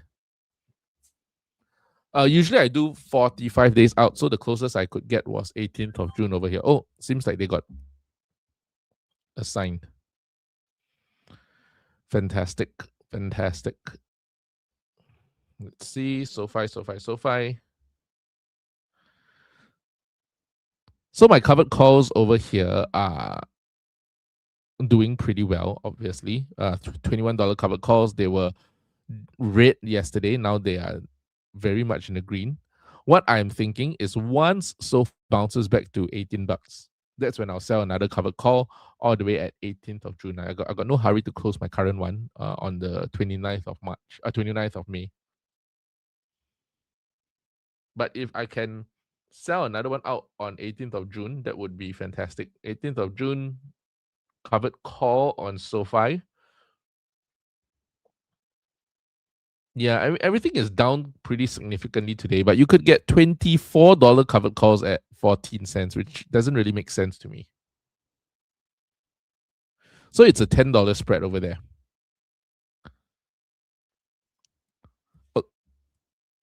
All right, let me finish going through the rest of the numbers for SoFi, and then we will take a deeper look at the markets. All right.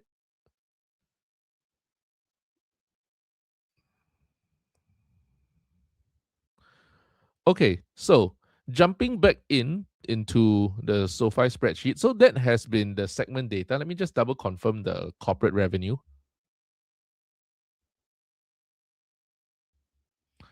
Corporate revenue this quarter was negative 45 million, negative 45681. Okay, so from here,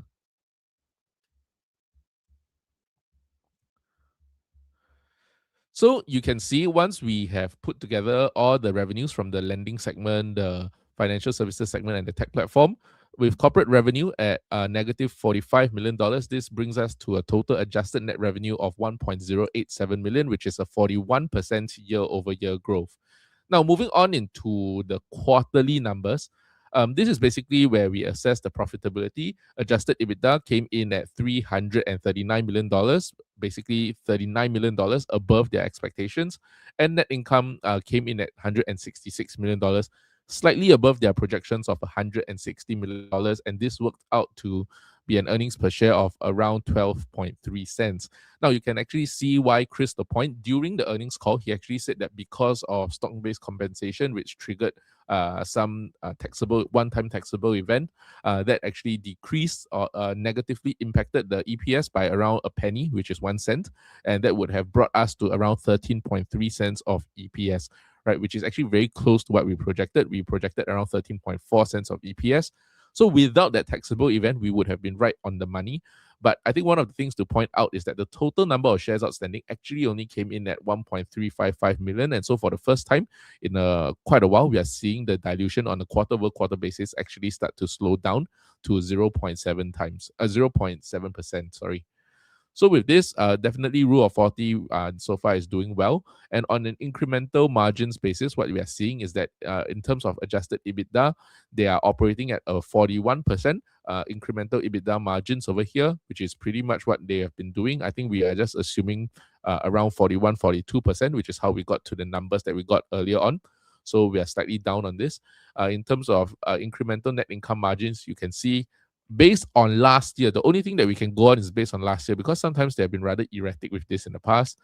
Based on last year, they start slow and then they increase throughout the year. If this is going to be the case, which I'm guessing that they have to, because if they are guiding for 60 cents EPS at the end of the year, they still have to make up 48 cents, which means at least 16 cents of EPS in the next 3 quarters.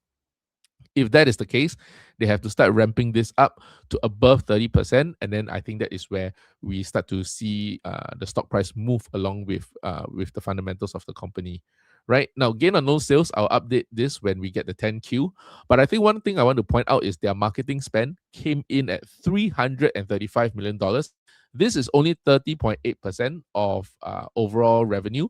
And with 1.05 million net new members, you can see customer acquisition cost still falls within that range of $280 over here in Q1 2024, all the way up to at some point 360 or even 320. And I was saying this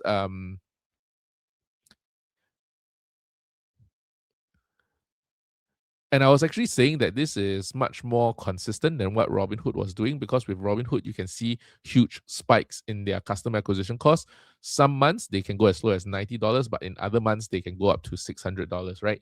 Which is as expensive as a legacy bank. Whereas in SoFi's case, you can see that this is a lot more controlled, usually range bound in the high 200s, otherwise low 200s. Like I said, the range that I like to operate within is between $280 to $320 of customer acquisition costs. I'm just taking this $358 as a one-time outlier. In the last 8 quarters, in the last 9 quarters, in fact, you can see that they have stayed within this range. So I think this is a relatively conservative range to play in. And this means that the payback period is within around 1.07 years. Now, let me see what that looks like in terms of their guidance. If I put the numbers in over here, the actual revenue came in at 1.08. So in terms of their guidance, let me zoom this in for you a little bit. In terms of their guidance over here, what you are seeing is that the revenue came in at $1.08 billion, which is a $47 million beat and a 4.5% beat. In terms of EBITDA, adjusted EBITDA came in at a $39 million beat, which is a 13.3% beat. Again, I think much higher than what they have been doing, but much higher than what they did last quarter, but in line with what they have been doing previously, around 12 to 13% beats. I think where it came in a little bit light on the beat is actually in the net income side of things, where we actually beat by only around 4%, a $6 million beat. But again, I think if this has to do with a one-time taxable event, this might have come in slightly higher.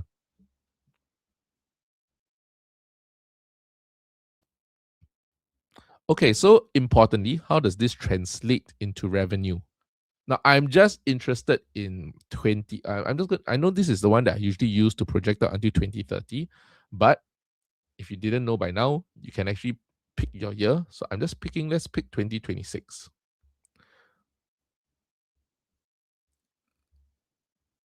And see how that goes from here.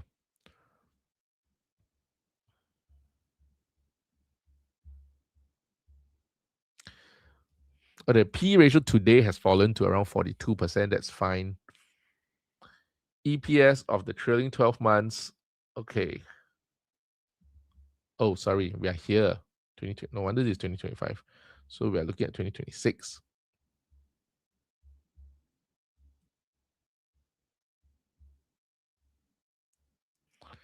All right. So let's take a look at the numbers. I'm going to basically I'm just going to focus your attention. I realize this is really a lot of numbers to look at. Can I hide the columns over here? So maybe it's easier for you. Let's hide this for now. And then let's hide the rest of the columns for now. Okay, let's just focus on what is happening in the... Okay, so I've just hidden the rest of the columns. Let's just basically pay attention to what is happening in 2026. The assumptions over here, you can see that we are slightly off on the assumptions already, because the products per member is currently at 1.55, and this actually basically scales to 1.51. Our expectation is that this only scales to 1.55 later in the quarter.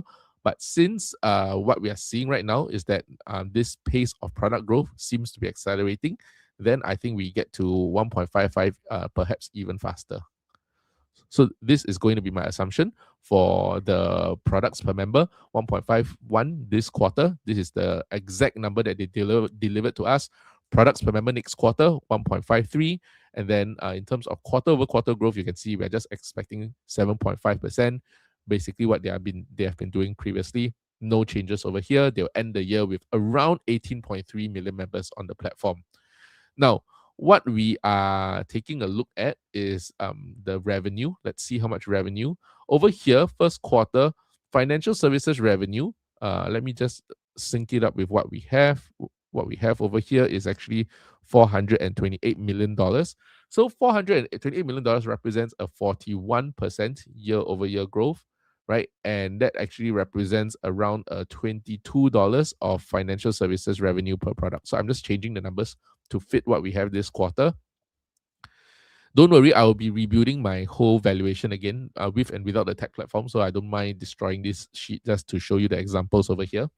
Now from here, I'm just assuming, let's just 23, 24, 25. assumption is we will never get back. Oh, I can't even do that because that comes in too low. Our assumption is 40% growth. So 40% growth is what? 24. No, we can't. 25. Okay, 25. 25. No, we can't do 25. 26. Okay, we eventually have to get to 26. 27. 26. 27. Okay, so the way that we actually did this right now, and this is very rudimentary, we are just adjusting the financial services revenue per product in a way that helps us to get to 40% year-over-year revenue growth. And with that, you can see we start the year with $22 of revenue of financial services revenue per product, increase this to $27 of financial services revenue by Q4 of 2026. Lending products, we are expecting a 30% year-over-year growth. I think right now, what we have is a 52% year-over-year growth. So again, let me just make the numbers accurate for everybody. Sorry, why am I? Lending revenue per product. Let's go to here. It's $222. And lending products basically should come in at over here. 2.831 million. So total lending revenue, that's correct, 52.6%. So over here, let's see. If we, okay, $200 seem to work. And if I just drag this out, okay, maybe less than that. Oh, this might be a bit too low. Yeah, I would think this is fairly reasonable. If they're guiding for over 30% year-over-year growth, and they have already done 52%, I think 190. If you want to really be conservative, you can even do 180 for 2026 revenue. Number of Galileo accounts. Obviously, this is way too bullish. So you can see this revenue per account is 57 cents. Number of Galileo accounts, I'm just going to use the segment data over here. This at the moment 132 million, which is I don't think it's a 4% year-over-year growth. Yes, this number is not accurate. We are basing the numbers on here. It's a negative 16% year-over-year growth. Now, my assumption, very straightforward, 5 million Galileo account growths per quarter, right? So this is 137, then 142, and then 147. Basically nothing, right? Practically, this is nothing. You can ignore the year-over-year growth over here because I'm just adding 5 million. It's going to be negative throughout the year. Tech platform revenue per account, again, they told us $325 million. So you know what? I'm just going to make this $325 million. How do I do that? 325,000 minus what we have, 249 divided by 3. So we are going to do around 83, let's call it $84 million. Okay? I'll be nice. $84 million, and I'm going to expect this throughout the year. And then you can see how it affects the tech platform revenue per account. So basically, to us, this tech platform in 2026 completely dead. I don't care. All right. In terms of corporate revenue, they say that they are going to basically come in line with what they did in 2025. So I'm just going to be taking the corporate revenue in 2025, the average of the 4 quarters over here is going to be about negative 56 million. So I'm just going to assume the same throughout the year. And this gets us to an adjusted net revenue of, sorry, this is negative 45 million this quarter.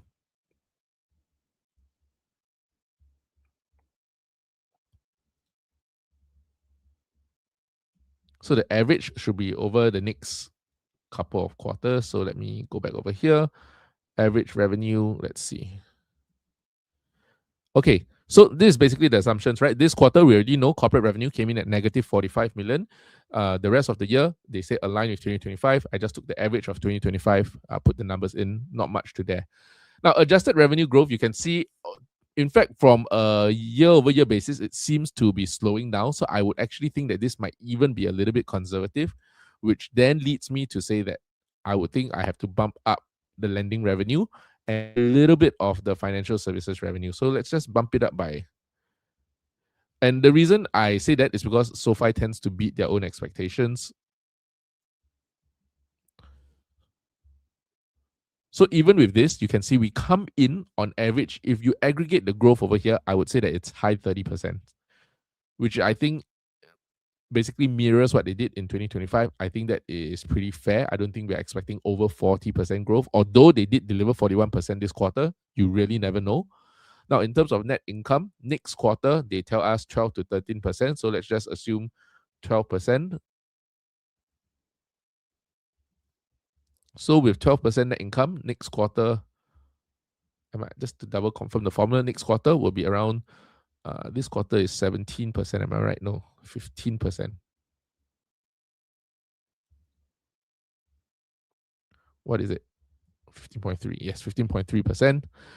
Net income, 12%. Let's assume this slowly climbs up throughout the year. I think 12% might be a little bit low, personally. Okay, let's take 14%, 15, 16. How about that?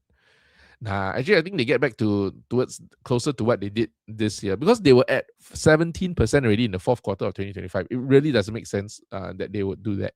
Now, in terms of the dilution numbers, we are assuming extremely aggressive dilution, but that does not need to be the case anymore, because right now they already shown us that they have started to slow down their dilution numbers. So this quarter, the dilution was only 0.7%, which is something that makes me happy. So I'm not worried over here. This is a 0.7% dilution. And if you take this number, you multiply it by, I'm just taking 0.7% again. Take this through to the end of the year, you end up with total number of shares outstanding at 1.38. So if I sum all of this up, this is still okay. Amazingly, this is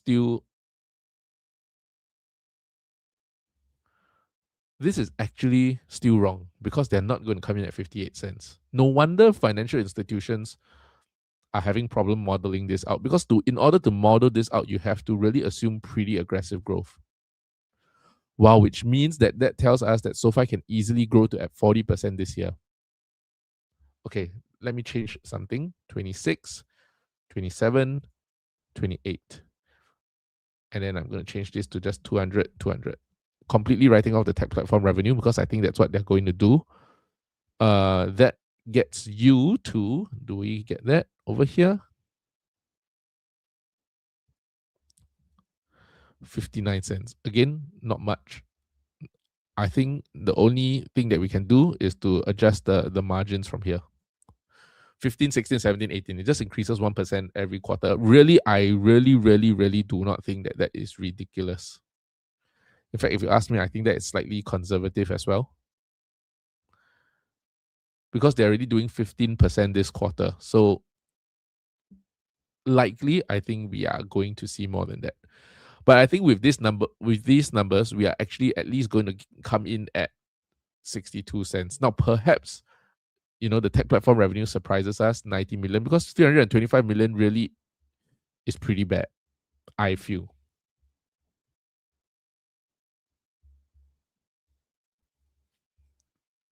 Let me see.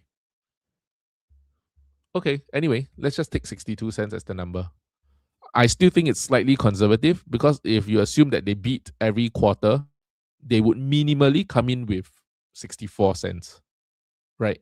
If they beat 63 cents, because this quarter they came in line because of the taxable event. But if every quarter thereafter they beat by 1 cent, so 1 cent, 1 cent, 1 cent for 3 quarters in a row, they would minimally come in with 63 cents. So this is still conservative, bear in mind. But I think we wouldn't be unhappy with 40% growth. Imagine 40% growth is the conservative number, okay? Yet today, based on the PAC ratio in 2025, they had an EPS of 37 cents. In 2026, with a P ratio of 42.5, with an EPS of 0.62, that is a 65% year-over-year growth. With a 65% year-over-year growth, you get an aggregate price target of around $32.06 in 2026. And to me, I think that is a fairly decent return. The reason why, because I've aggregated the price to sales, price to earnings, as well as the PAC ratio. And so with that, putting all of this together, on a very rudimentary level, I am expecting around $32 price target by the end of 2026. It is pretty bold given that today SoFi is at 1590, even lower than where I just purchased it earlier on. I bought it at 1598. But I am still pretty confident in the business. In the financial side of the business, I am extremely confident. In the tech platform side of the business, that is really where I have no confidence in, whether or not the company can actually deliver on what they say. All right. And so with that, I've come to the end of the SoFi analysis. I think I'll put together a valuation video, and then I think you guys can have a better idea of what I'm thinking, where I'm thinking of trimming, and how the tech platform, whether or not it exists or cease to exist or exists in a different form, changes my thoughts around the valuation of SoFi, right? And so with that,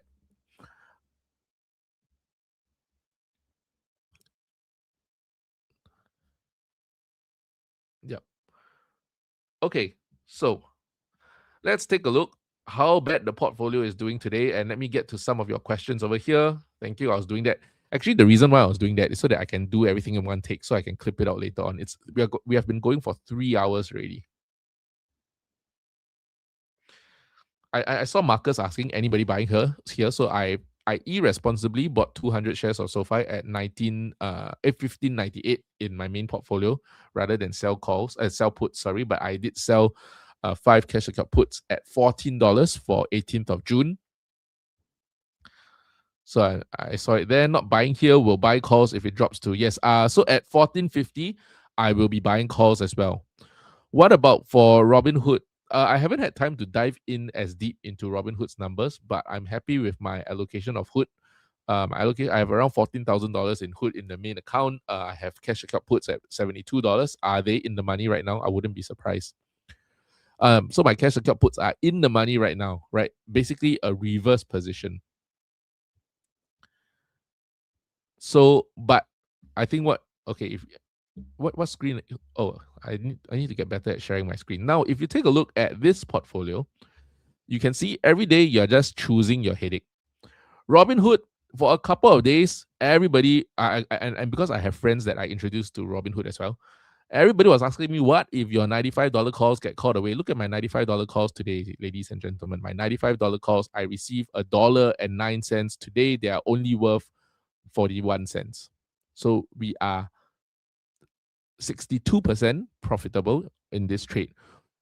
The problem is that now this put over here is unprofitable. Now, of course, we have until 22nd of May.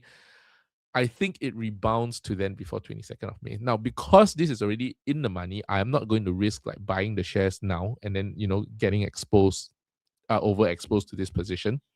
So anyway, I will just keep it over here. I like Robinhood. I don't mind owning 300 shares of Robinhood. I would rather own the next 100 shares in the $50 ranges. I've been very clear about that. I thought their earnings would be bad, but this is really, I think their earnings came in worse than I expected, but I think that's only natural because I don't follow Robinhood as closely as I do with SoFi. Like my SoFi's predictions are pretty on the money, whereas with Robinhood, I would say that there was a bit more uncertainty around my own projections. But if you have followed me for some time, as I was saying earlier on, I've always said waiting for the market to have a bad quarter, usually that's when Robinhood's revenue, because my thesis is that Robinhood has not diversified their revenue enough. Every single Robinhood bull told me, you are never going to get a chance to buy Robinhood again in the 60s and 70s. Why? Because we have already diversified our revenue. We are ready for the next market crash. I mean, look at what happened in February and March. And that is exactly what is reflected in Robinhood's earnings. And this doesn't make them a bad company. This is just par for the course. If you understand how a brokerage works, you can understand the cyclicality in the business.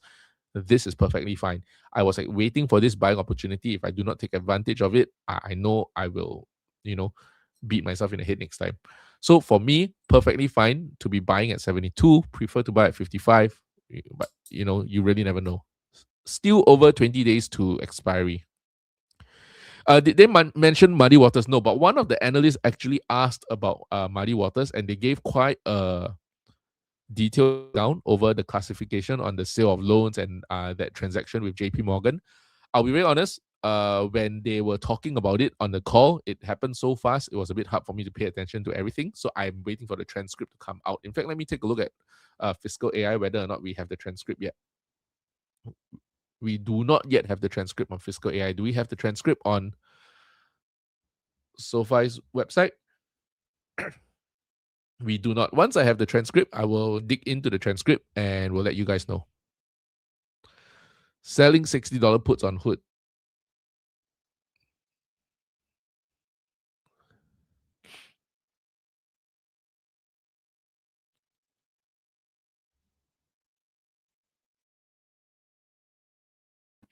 Yep. So I've sold $14 puts on SoFi.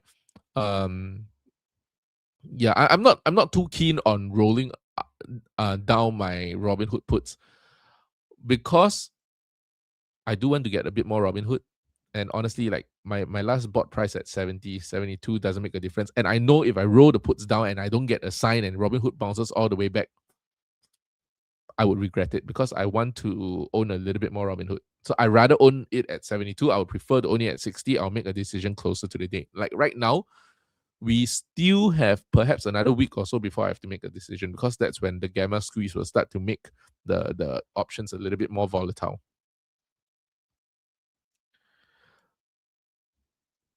Did they provide 20% growth every quarter or annualized?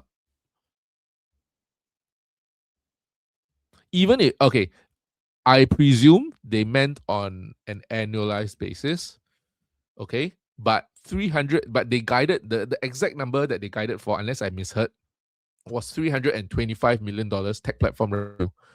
$325 million tech platform revenue is a 20% decline on a year-over-year basis. So this doesn't even matter whether or not what they're growing quarter over quarter. If you're coming in full year at 325, that's still a 20% decline. They might be better off spinning the tech platform as a subsidiary. Wouldn't I mean I would at this point in time I really wouldn't mind.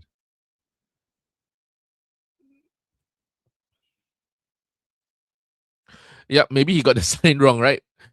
They were supposed to say negative 20%, but the transcript got it wrong. They put 20%.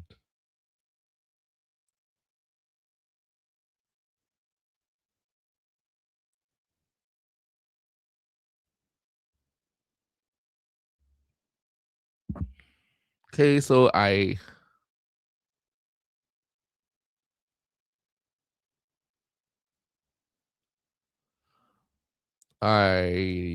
think I'm catching up to the comments already. I mostly long now, small hedge at 15.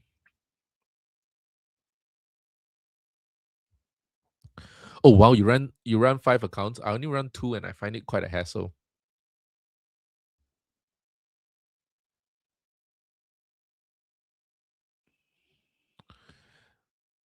So you trade mostly based on technicals. I mean, definitely I can see I can definitely appreciate that. You know, I think I need to learn to trust my own lines a little bit more. Like sometimes I draw the lines and I know that the price will get there. I don't know. There have been many times that I just don't trust my line and then the stock price gets down. Like, oh, crap, I should have known better. It happens more often than not that I have to start learning to trust my own lines more frequently.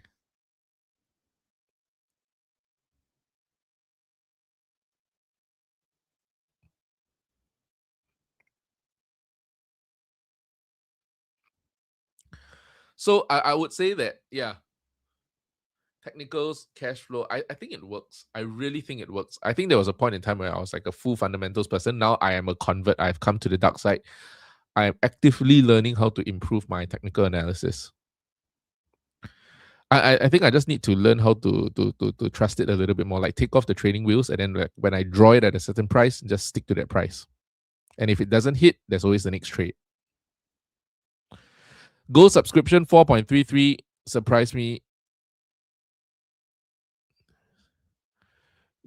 Surprised in a good way or bad way? Because I thought it would be the penetration, I thought it would have been a bit more. I was closer to a 4.5 expectations.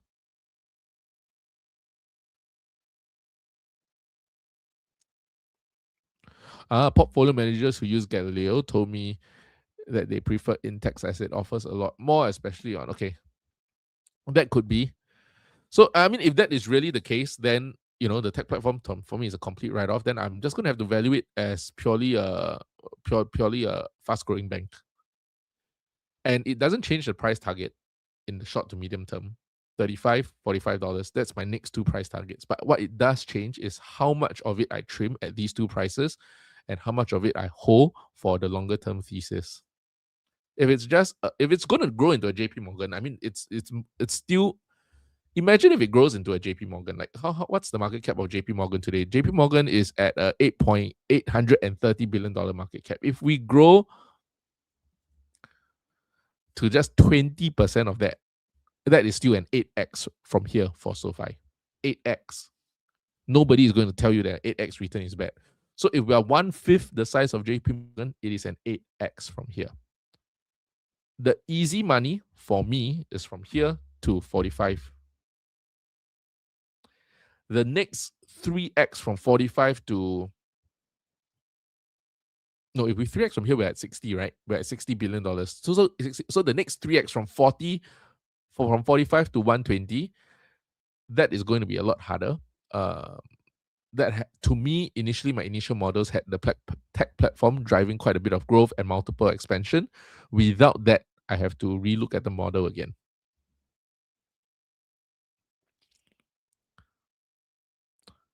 So I'm definitely in SoFi until I'm definitely in SoFi for the long haul. Like when I say long haul, I really mean like 10 years plus. It's just that usually I will hold 50 for positions that I have high conviction in. I will end up holding around 50% of my initial position. Sometimes a bit less or more than that in the stock. But that 50% that is left will be pure profits. I've already extracted out my capital. I've done that for Palantir at 75. I've done that for Google. I believe I bought at 120. First time I sold was at around $200, 220 or so. Then sold the rest at 310, 320. So I usually have certain price points that I trim. For SoFi, I'm letting you know right now. Price points 35, 45. It's how much I trim at these two price points that I will reconsider.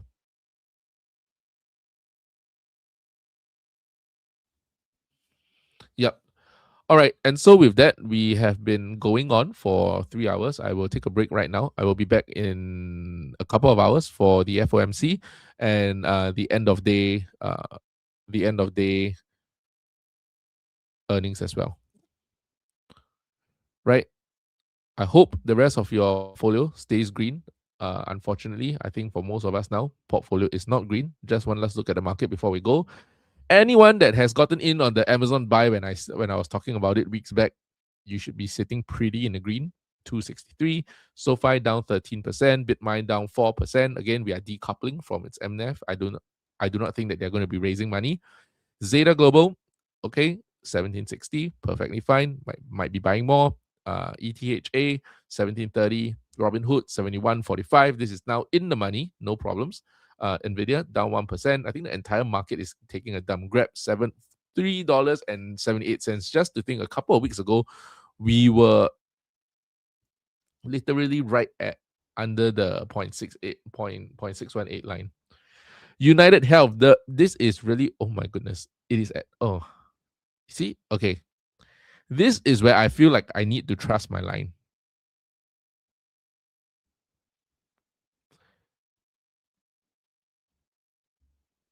Like United Health is 89.40 right now. Part of me feels that I should take this 51% profit and run.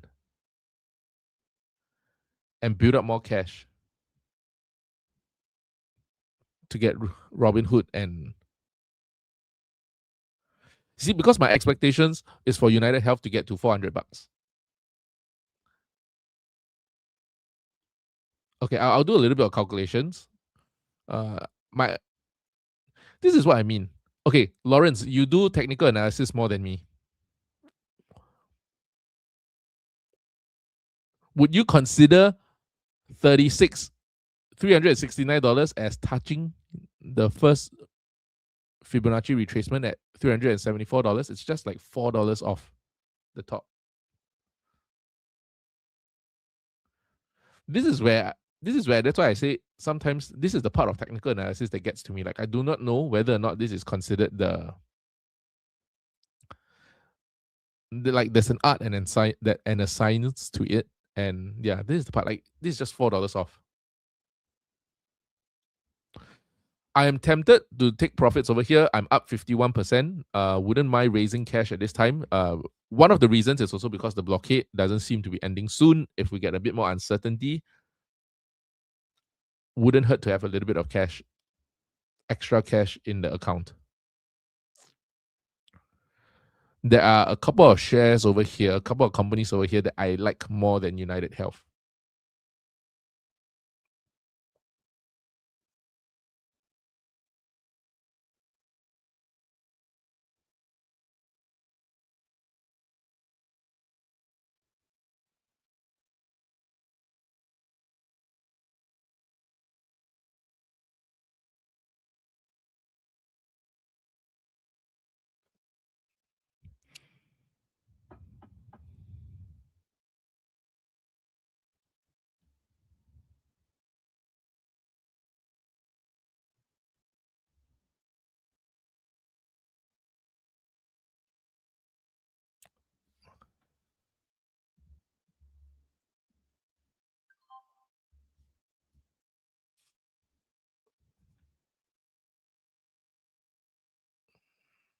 Okay.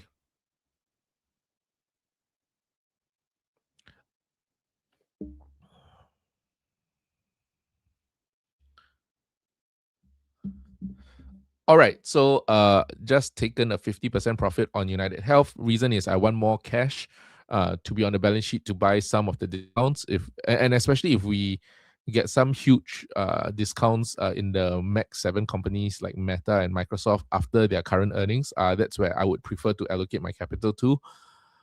51% profit in just 1 week for United Health is pretty crazy. And for me, the thesis was always for me to hold it to $400. And I've already held the call from 310 to 370. It's a profitable trade. I don't see a reason why. Yeah. I'd rather have this $36,000 of cash in my balance sheet and to be able to sell cash account puts or to buy leaps on certain positions later on that I have higher conviction in.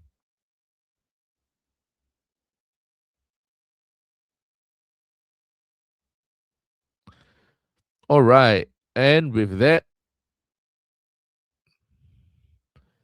okay. And with that, I will end on this. SoFi did have good earnings. Unfortunately, good earnings is not good enough in this current market. And the good earnings also has a little bit of an asterisk on the side.